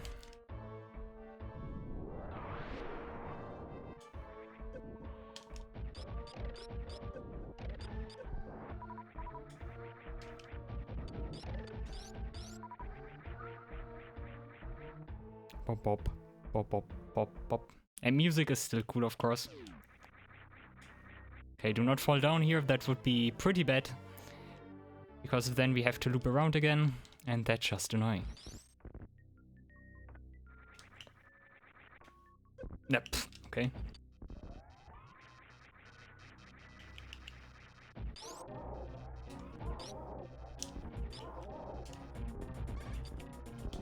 Yeah, Sūpā's nice. Don't use Sūpā's against the golden chorizo here. Okay. Because he will just catch them and throw them back at you.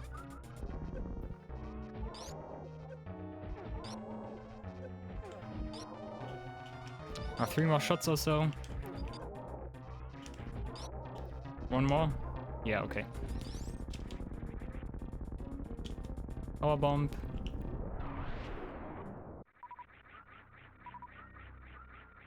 Okay, that was good. And super missiles.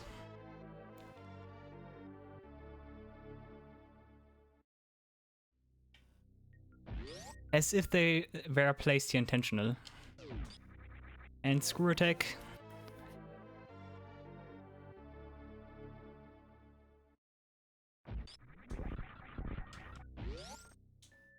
I do want to jump out of this room because then I save some additional seconds. Does hardly matter, but still. I think I still did it. Yeah. And now we can just jump out of here instead of going down first and then jump. Those are like the little nuances you can put into your play. But then you can get problems here because why not? But you do get super missiles, which is nice. I know why they drop super missiles, because of that one door. Of course. Makes sense. Makes sense.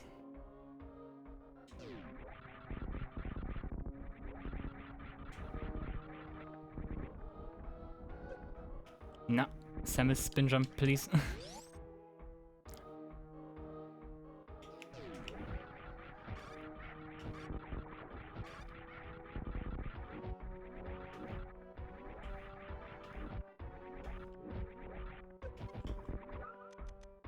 Power bomb.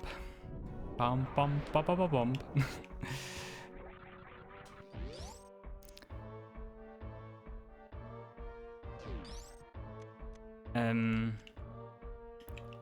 Oh, bad idea, bad idea, bad idea, bad idea, bad idea.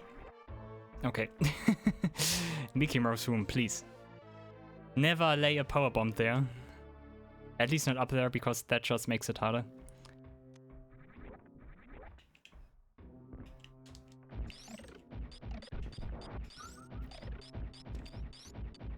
You do not need to defeat those ball enemies. Those big guys here are enough to defeat. The door opens by just defeating those big guys.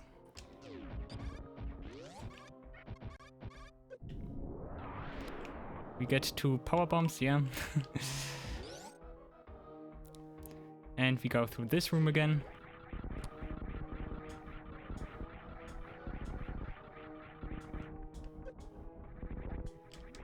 And then soon we will go into the rising acid room, which is always a scary room, but if you know what you're doing, it's not that scary actually. Damage boost.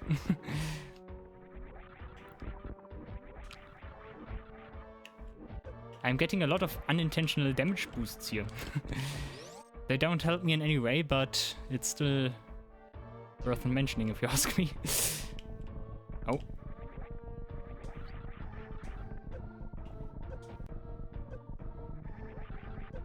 Okay.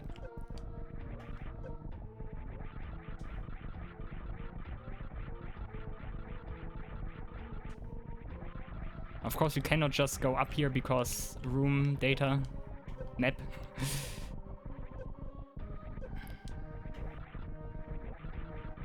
Just be careful, make sure you get every spot on the map here and you should have no troubles. And I think that was the least damage I ever took from that room, which is pretty good. Also, we do get another energy refill right here, because that's the Ridley statue I meant. And the energy tank is right over here. Good. Good, good, good.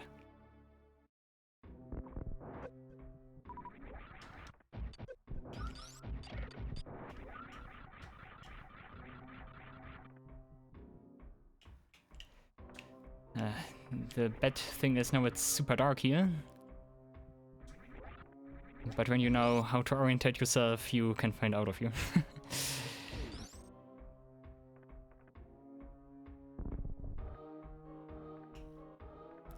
Also, this is the part where you do not want to forget that you have your screw attack, because with the beam they take a few more hits. But with the screw attack you can just defeat them immediately. And that's my save for Ridley. Because Ridley can be a bitch at sometimes.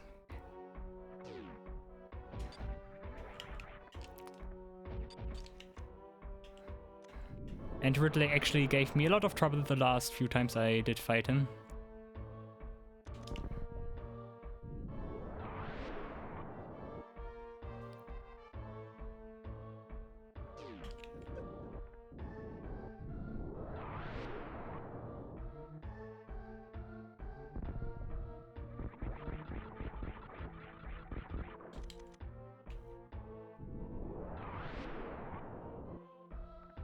More power bombs.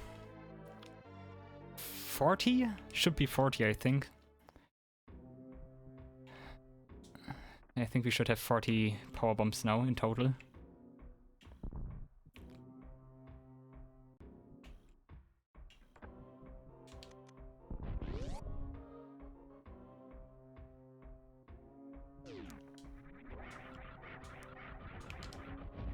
Attack me. I do not know. I think you have to keep the right distance between you and the space pirate here, but you can actually kill them in one shot with the beam. But I do not know how. You need to keep the right distance or so. Sometimes it works with one shot of the beam and sometimes it does not. Because sometimes you just hit them twice for whatever reason.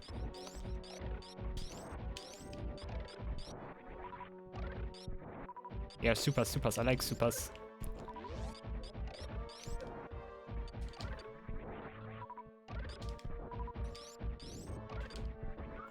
$27, that's good.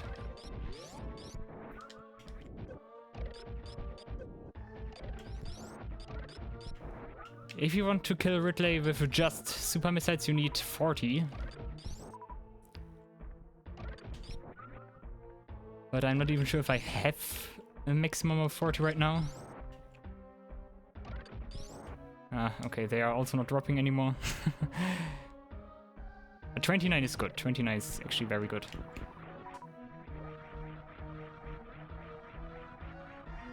$28, I meant. Ghidorah. Okay, 28 Sūpās and plasma charge beams.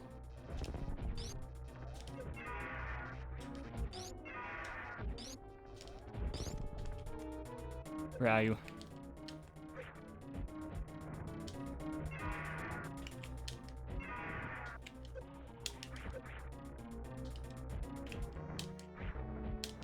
Oh yeah, good, good, good.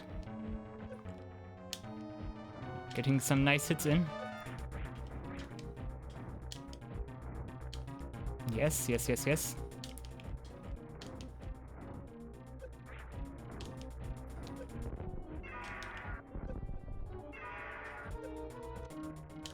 Okay, now I have to rely on my beam.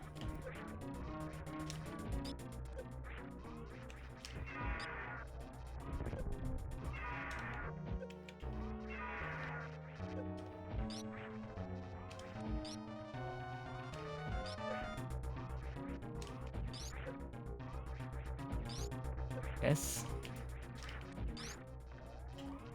And he's dead, okay.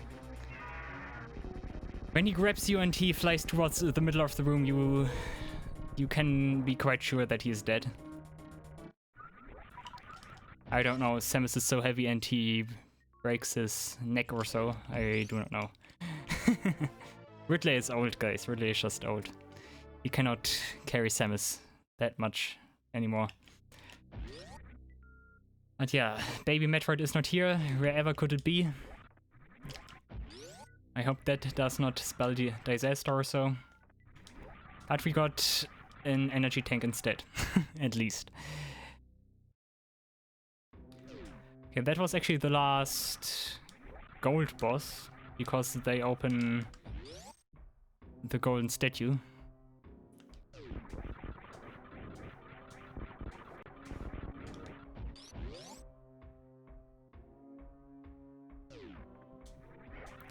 Those guys we can just ignore, we already did defeat them. So our goal right now is to get out of here.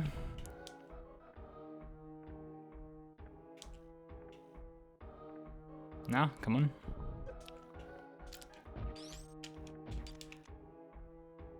Boom.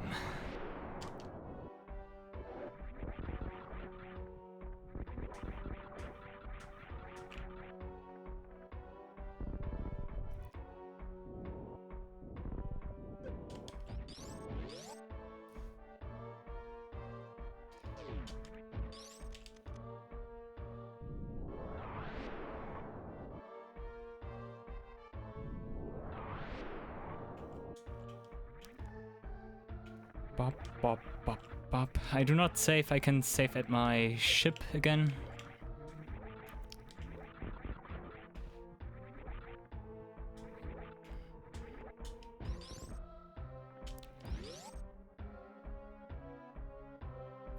So we did defeat all the bosses except Mother Brain, but Mother Brain is usually not the issue.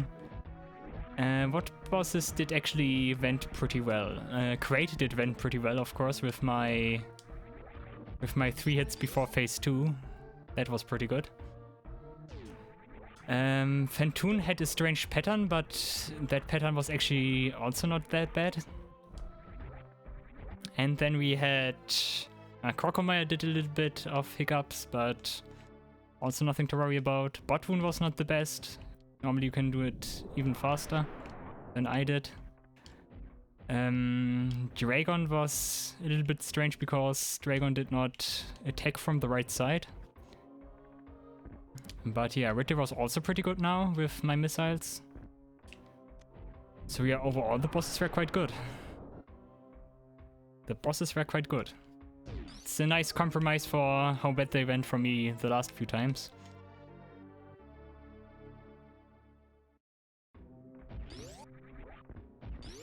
So it's good they cooperated a little bit today. Also, did I already mention this is my second Super Metroid run today? I did another practice run before I did the stream.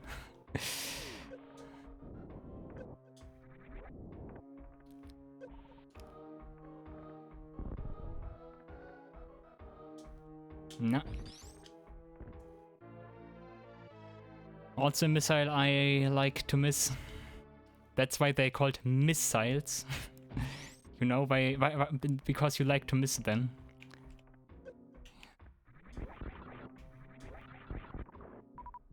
That looked pretty unhealthy, my friend. What was that? Did you saw that one key hunter? Strange. Okay, that's it for lower warfare.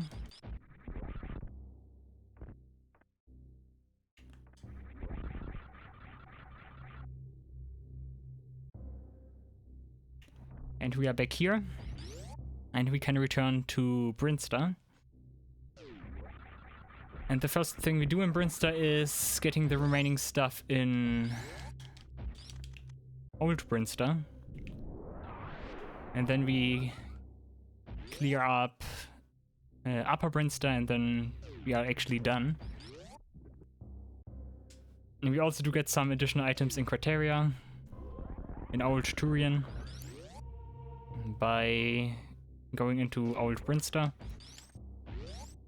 So yeah, it's all falling together, my friends. It's all falling together.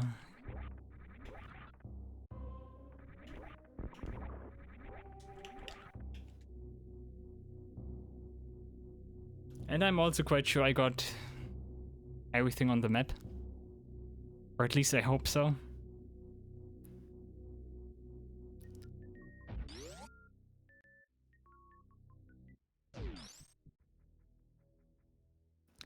And even if I missed like a tiny room I like was not aware of the entire time. Even if I missed that one, it's just for personal accomplishment. Nothing that matters in the game.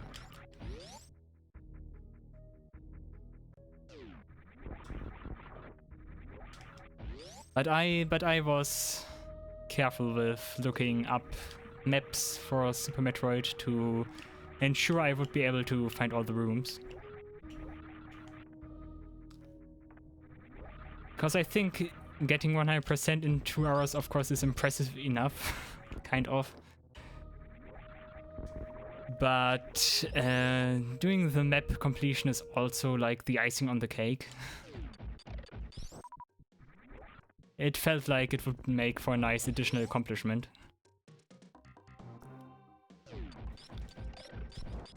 And to the best of my knowledge, I have everything so far.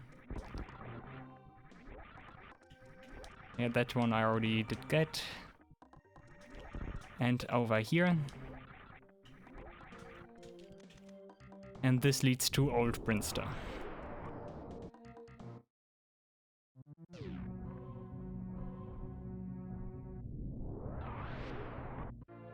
Now we have 40 power bombs. Now we have 40. I think before we had 35. Not I think, we should have had 35 before. Because you always get 4 missiles, super missiles or power bombs with each container. Respectively. And now we also visit this room.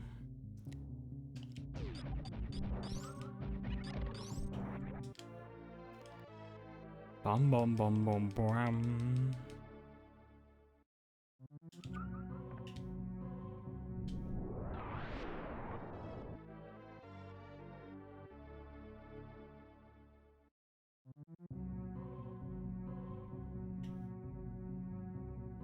And a quick little shine spark, or maybe not, because that was great again. Let's make shine sparks great again. No, please not. Please not.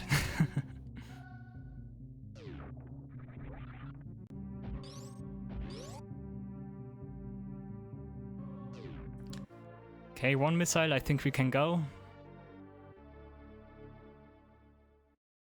Haha, just kidding. Oh, front spite of Samus there. It looks pretty strange in my opinion.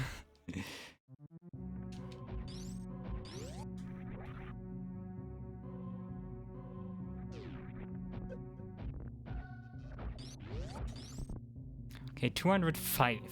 205 missiles. 205. We do get 2 missiles from the gauntlet. We also do get 1 other below Mother Brain, below the old Mother Brain location.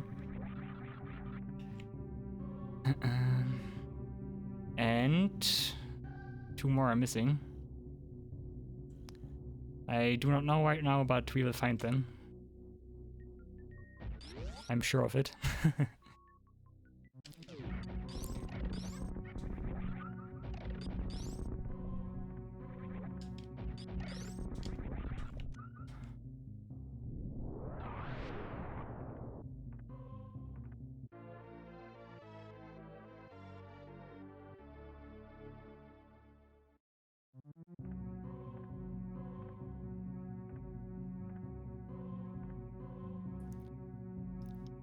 Oh.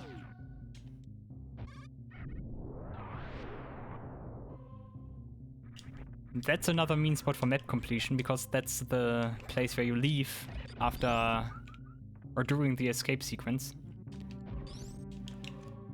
It always bothers me that you need 2 power bombs here.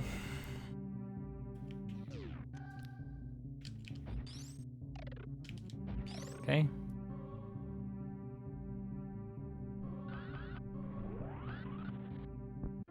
Nice, I even got the container.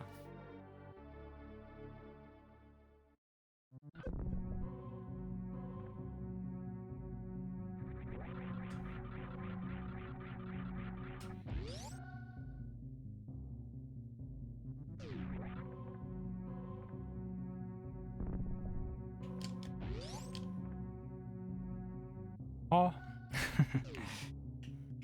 Yeah, here we do also get another one here. Another missile container.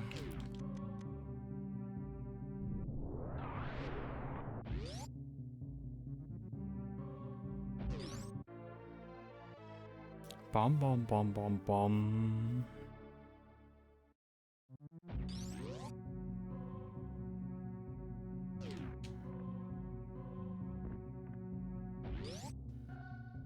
Normally also one of those items you get at the very beginning.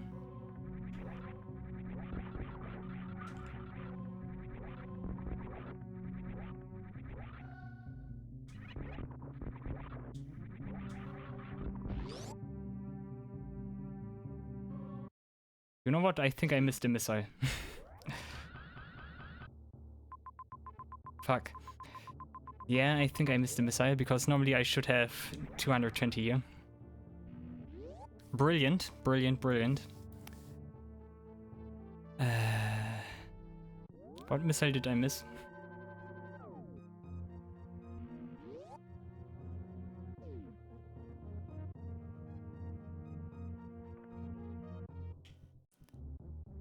Let's go back to the wrecked ship. As I said, the wrecked ship is normally my bane.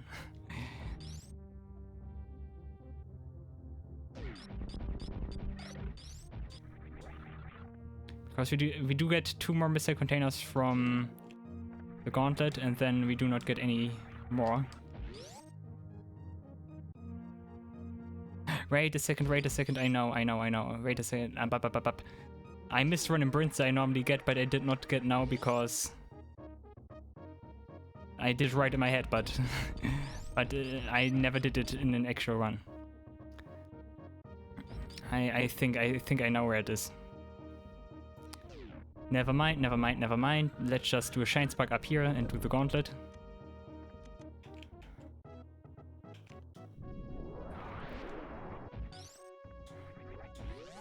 I think I just panicked for no reason.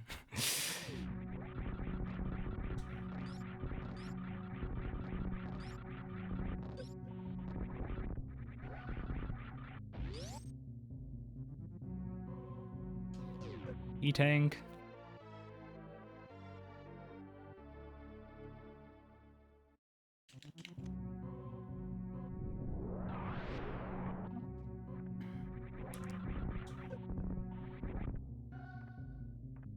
Also, it's probably no secret, but the gauntlet is usually pretty hard, but when you have like all the items and screw attack especially, it becomes quite easy.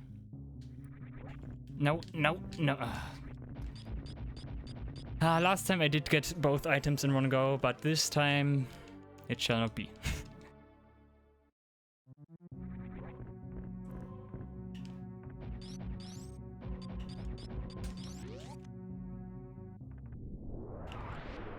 No, can I please?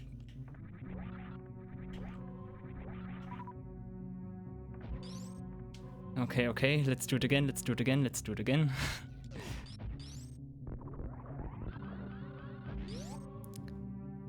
Annoying. Just annoying.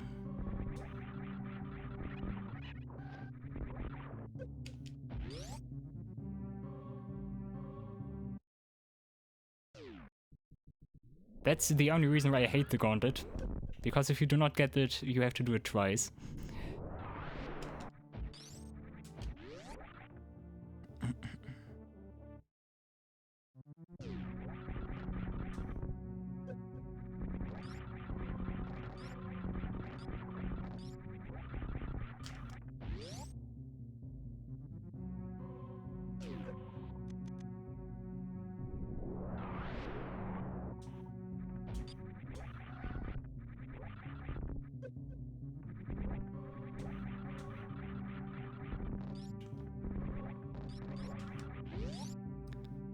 Pop. The music. No, no. Okay.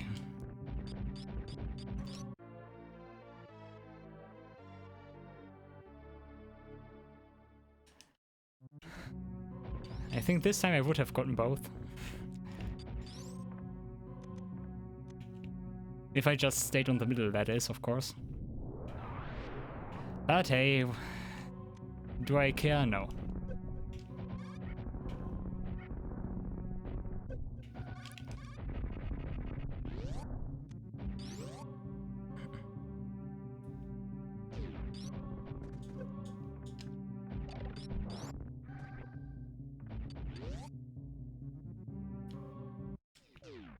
And also I just panicked because I only had 35 power bombs, but that's not my total, of course. Damn, I have to do something about my voice. 1 sec.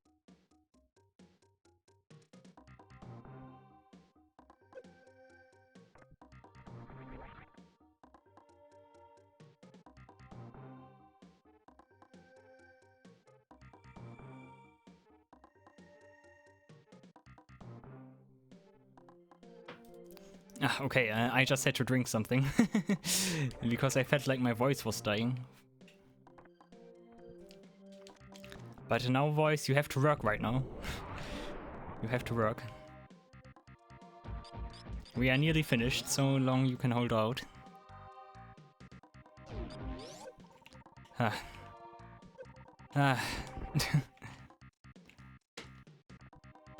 That's one of those instances where Ice Beam is just annoying.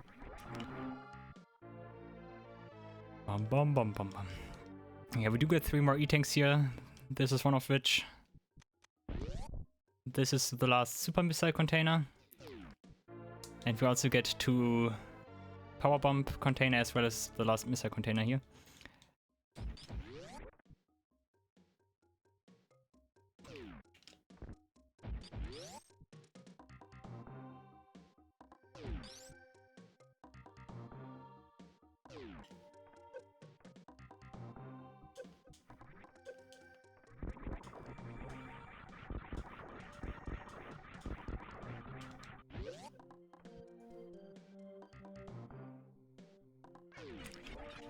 Animals.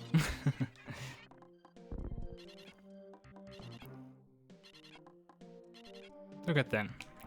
They are so cute.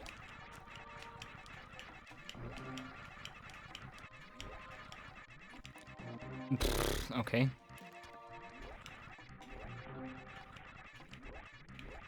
Oh, come on. Samus, please. Don't let me down now. Okay, there we go. Power bomb.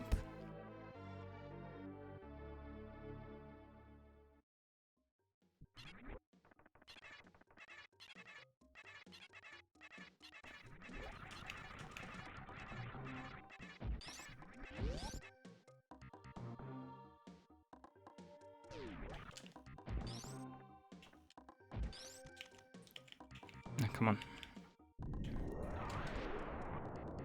Maybe this time I'm actually able to get time under 2 hours.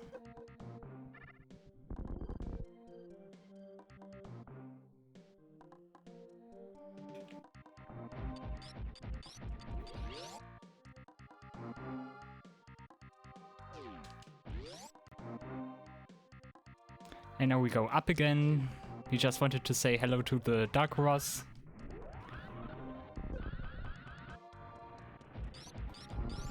Because that's what a good bounty hunter does.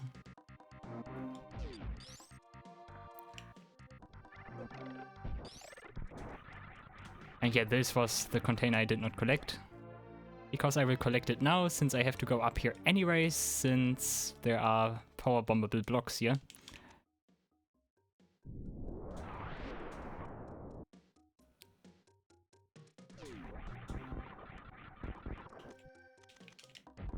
Here.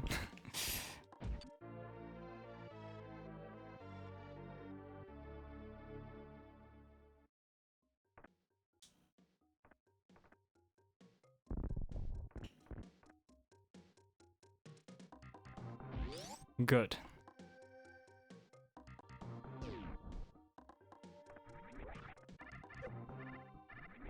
This only leaves 2 energy tanks, one of which is here. And the other one is near the Shozo statue where we did get the charge beam.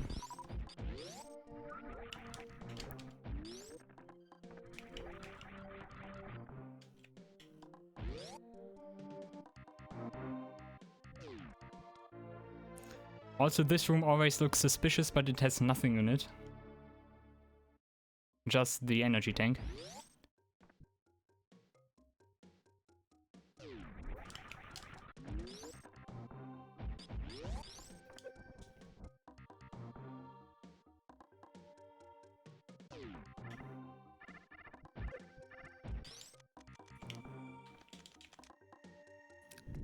Power bomb, power bomb.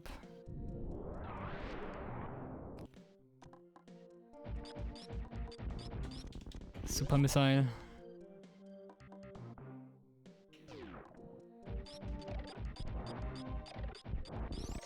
No. Ice beam, please. And last item. Okay, that only leaves Mother Brain.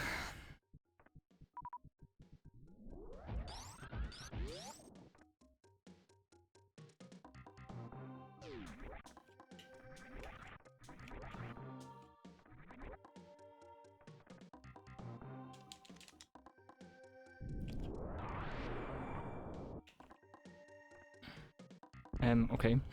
You can be on that one block, okay.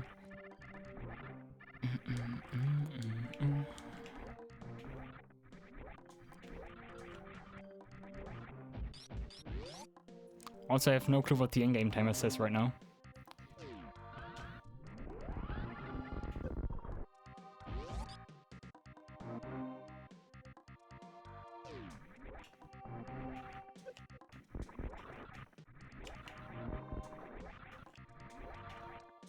Okay, double check also. Did I get all the rooms? I did get all the rooms, I think. Looking good, looking good.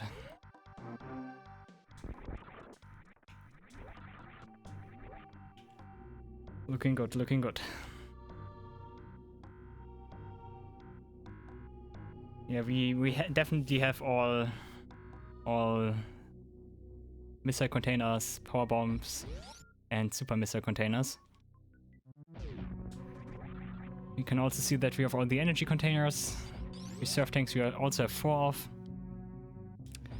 So we can just go.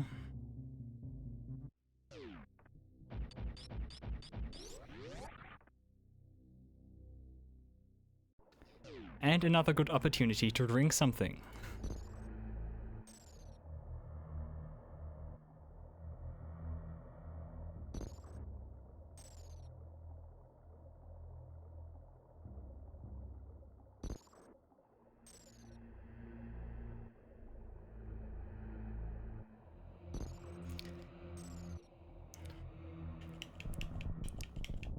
Oh my god, what is happening?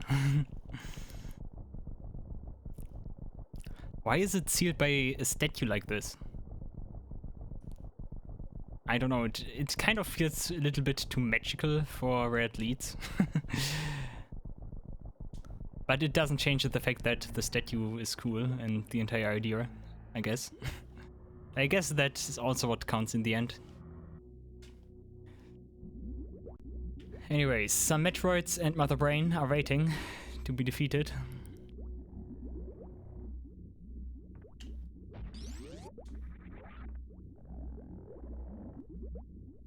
And that's not the save I'm using. It's the next save station and also the last save station I will use.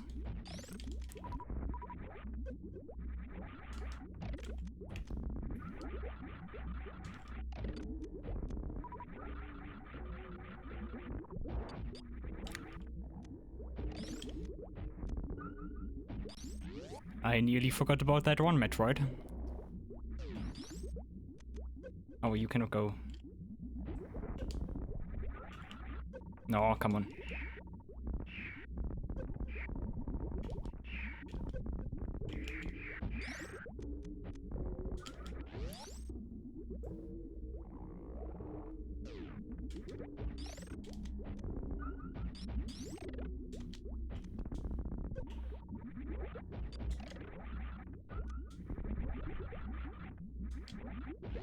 Defeating Metroids in Super Metroid is always a fun task, if you ask me.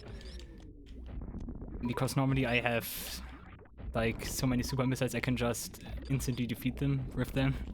And it's just funny getting so many other items from them as well. Like the way I'm fighting them right now, it's basically the opposite of what the Metroids are known for. Instead of draining my energy, they just recover it. And the next scene we can also speed up by taking damage, so let's do it.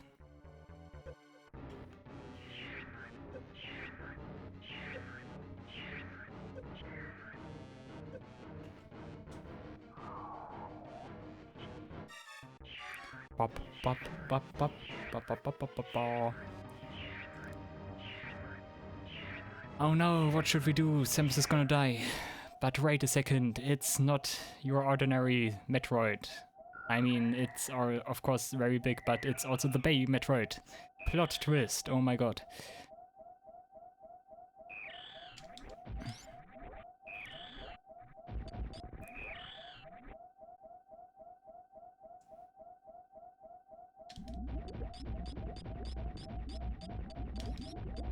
Like, what is even the idea or the implication about the baby Metroid here? Is it just, did they experiment on it and it just became bigger? Or is it big because it's about to become an alpha Metroid? Like, what is the reason why it's so big?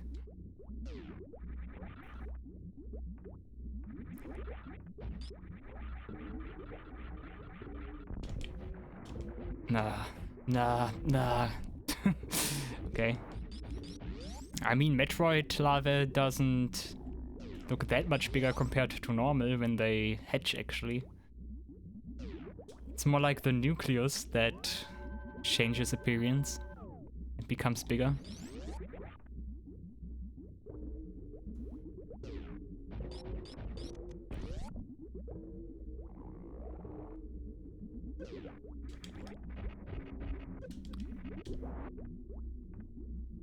I also do not want to use Sūpās here.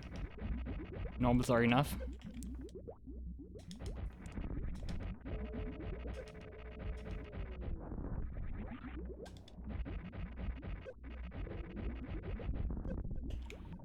No, Samus, please get out of there.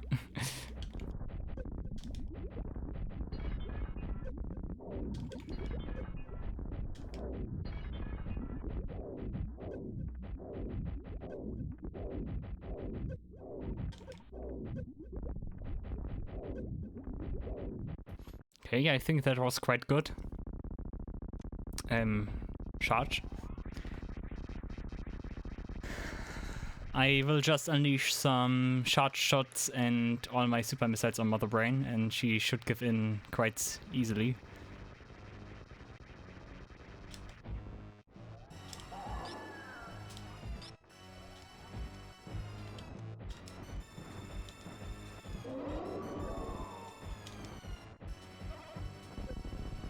Especially all those super missiles deal good damage to her.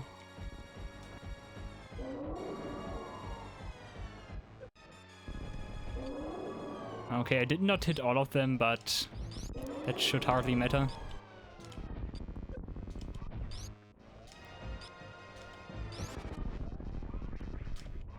Okay, I think that should be enough. I can start taking damage now.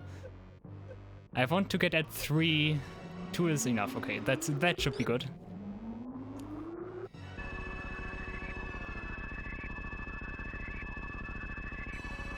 Shit.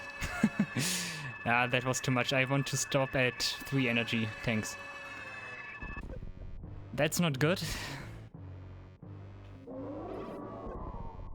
I went overboard.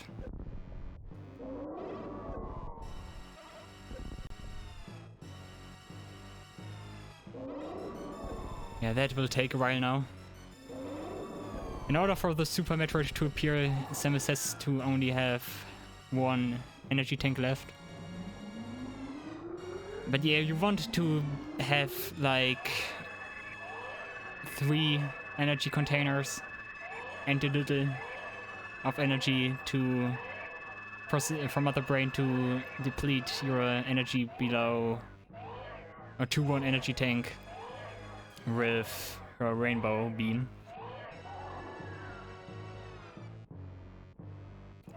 But I sadly went a little bit overboard, so she had to use her normal attacks to get me in the right range to progress the cutscene. Anyways, the Super Metroid, Baby Metroid, whatever you want to call it, the baby, comes and saves Samus by draining Mother Brain, but soon the baby dies and sets everything other M-related into motion, which, depending on whom you're asking, is a good thing or not. Oh, the Super Metroid also fills your reserve tank. That's interesting. Okay, we want to take a little step back and then we want to start shooting. Start shooting. Yeah, that's a good spot.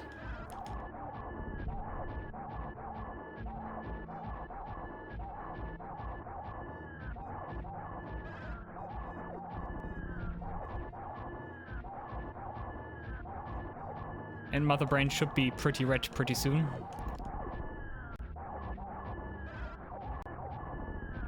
Okay, here we go. Goodbye, Mother Brain. Here, teabag. Stupid. So stupid. Teabag on her corpse. Until she is only dust.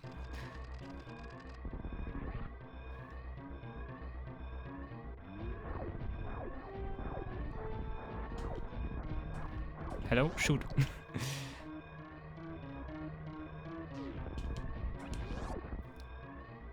Also, there's one tricky location here. Which is this one here. Because here we want to go back, since we still have our little goal of map completion. We have to take a quick detour over here. Okay.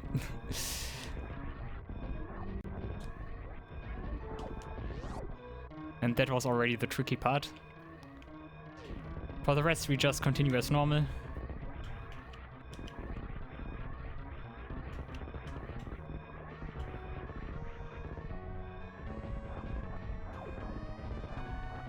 Or kind of as normal. There's still a little passage over there we need to be a little bit careful about.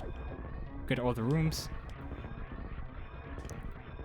Of course, it's a place where the acid is rising. Because that's what we like.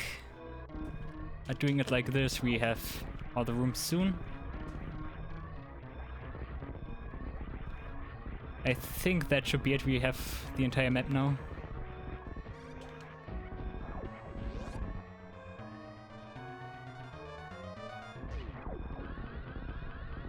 And we just shine spark up here.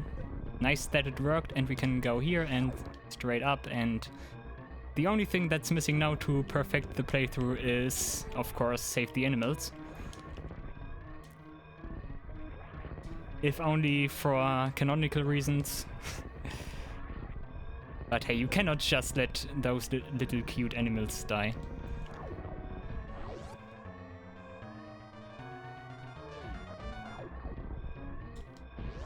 Hello, double cakes. Yes, I will. I will.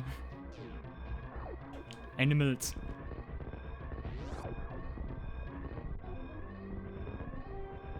I know I do not have to wait until they are actually out of the room, but hey, come on.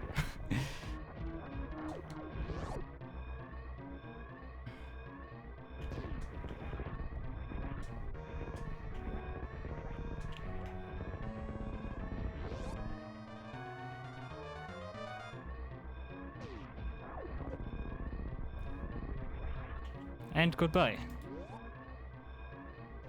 I don't know, when is the speedrun time? I think when the cutscene starts or so. I think when she's in her ship, but let's pause the timer when the cutscene starts. Which is about... No. Okay. Okay. That's 2:40 real time, 2:40:10. That's actually quite good for my standards. I wonder what the in-game time is. I wonder. It should of course be under 3 hours. I think so much is safe to say. Let's see.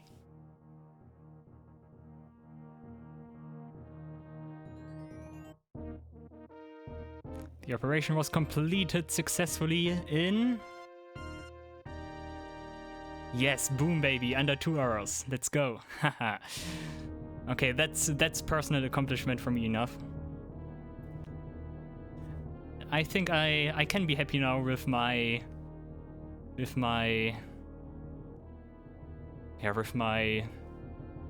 playstyle in Super Metroid also. I think that was the last accomplishment I really wanted to get in Super Metroid. As I said, I'm no speedrunner. I think if you speedrun 100% category in Super Metroid, the real time would be like 1 hour and 20 minutes or so. It's very insane, but we are talking about Super Metroid, so yeah. Super Metroid and speedrunning is a whole different thing. But for me personally, I'm pretty happy. I'm pretty happy. And yeah, that was one personal accomplishment I really wanted to get. And yeah, I'm pretty sure we got 100% of the items. Should be the case. If not, then I would be a little bit disappointed. Under 2 hours, of course, is very good. With 100%. And also the map completion. The map completion as well. Ah, yes. Good. It's a good feeling. It's a good feeling.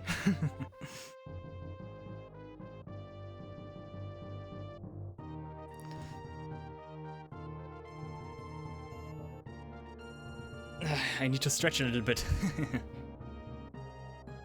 Also, should I say something about Super Metroid? Super Metroid, genius game. What else can you say? It's just insane how good this game is. Like, it's just really, people came together and they knew what they were doing. That's this game in a nutshell. Because this game is just insanely playable, has insane replay value, and I think it's definitely one of those games you can call perfect. It, for me at least, will be always in like Gaming's Hall of Fame or so. My personal Gaming Hall of Fame. Also, I hope you are horny enough.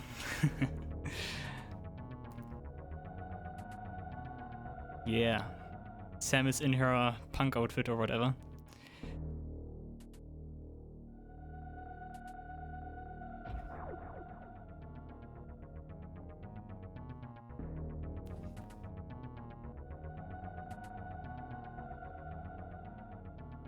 %. Yay! Okay. Ah, yeah, see you next mission. But wait a second, there's one last thing I need to do. One last thing I thought of. as you might have noticed during my run here, her final fight outfit, okay. Yeah, I think that makes sense. But yeah, one last thing before I say goodbye. You might have noticed I was playing in my power suit as well if you look at the webcam. So I'm doing what Samus did just now, and I will reveal myself in, of course not fully, you do not get the sexy Max half naked, because for that you have to beat the game in with 100% map and items under 1 hour or so. But be ready.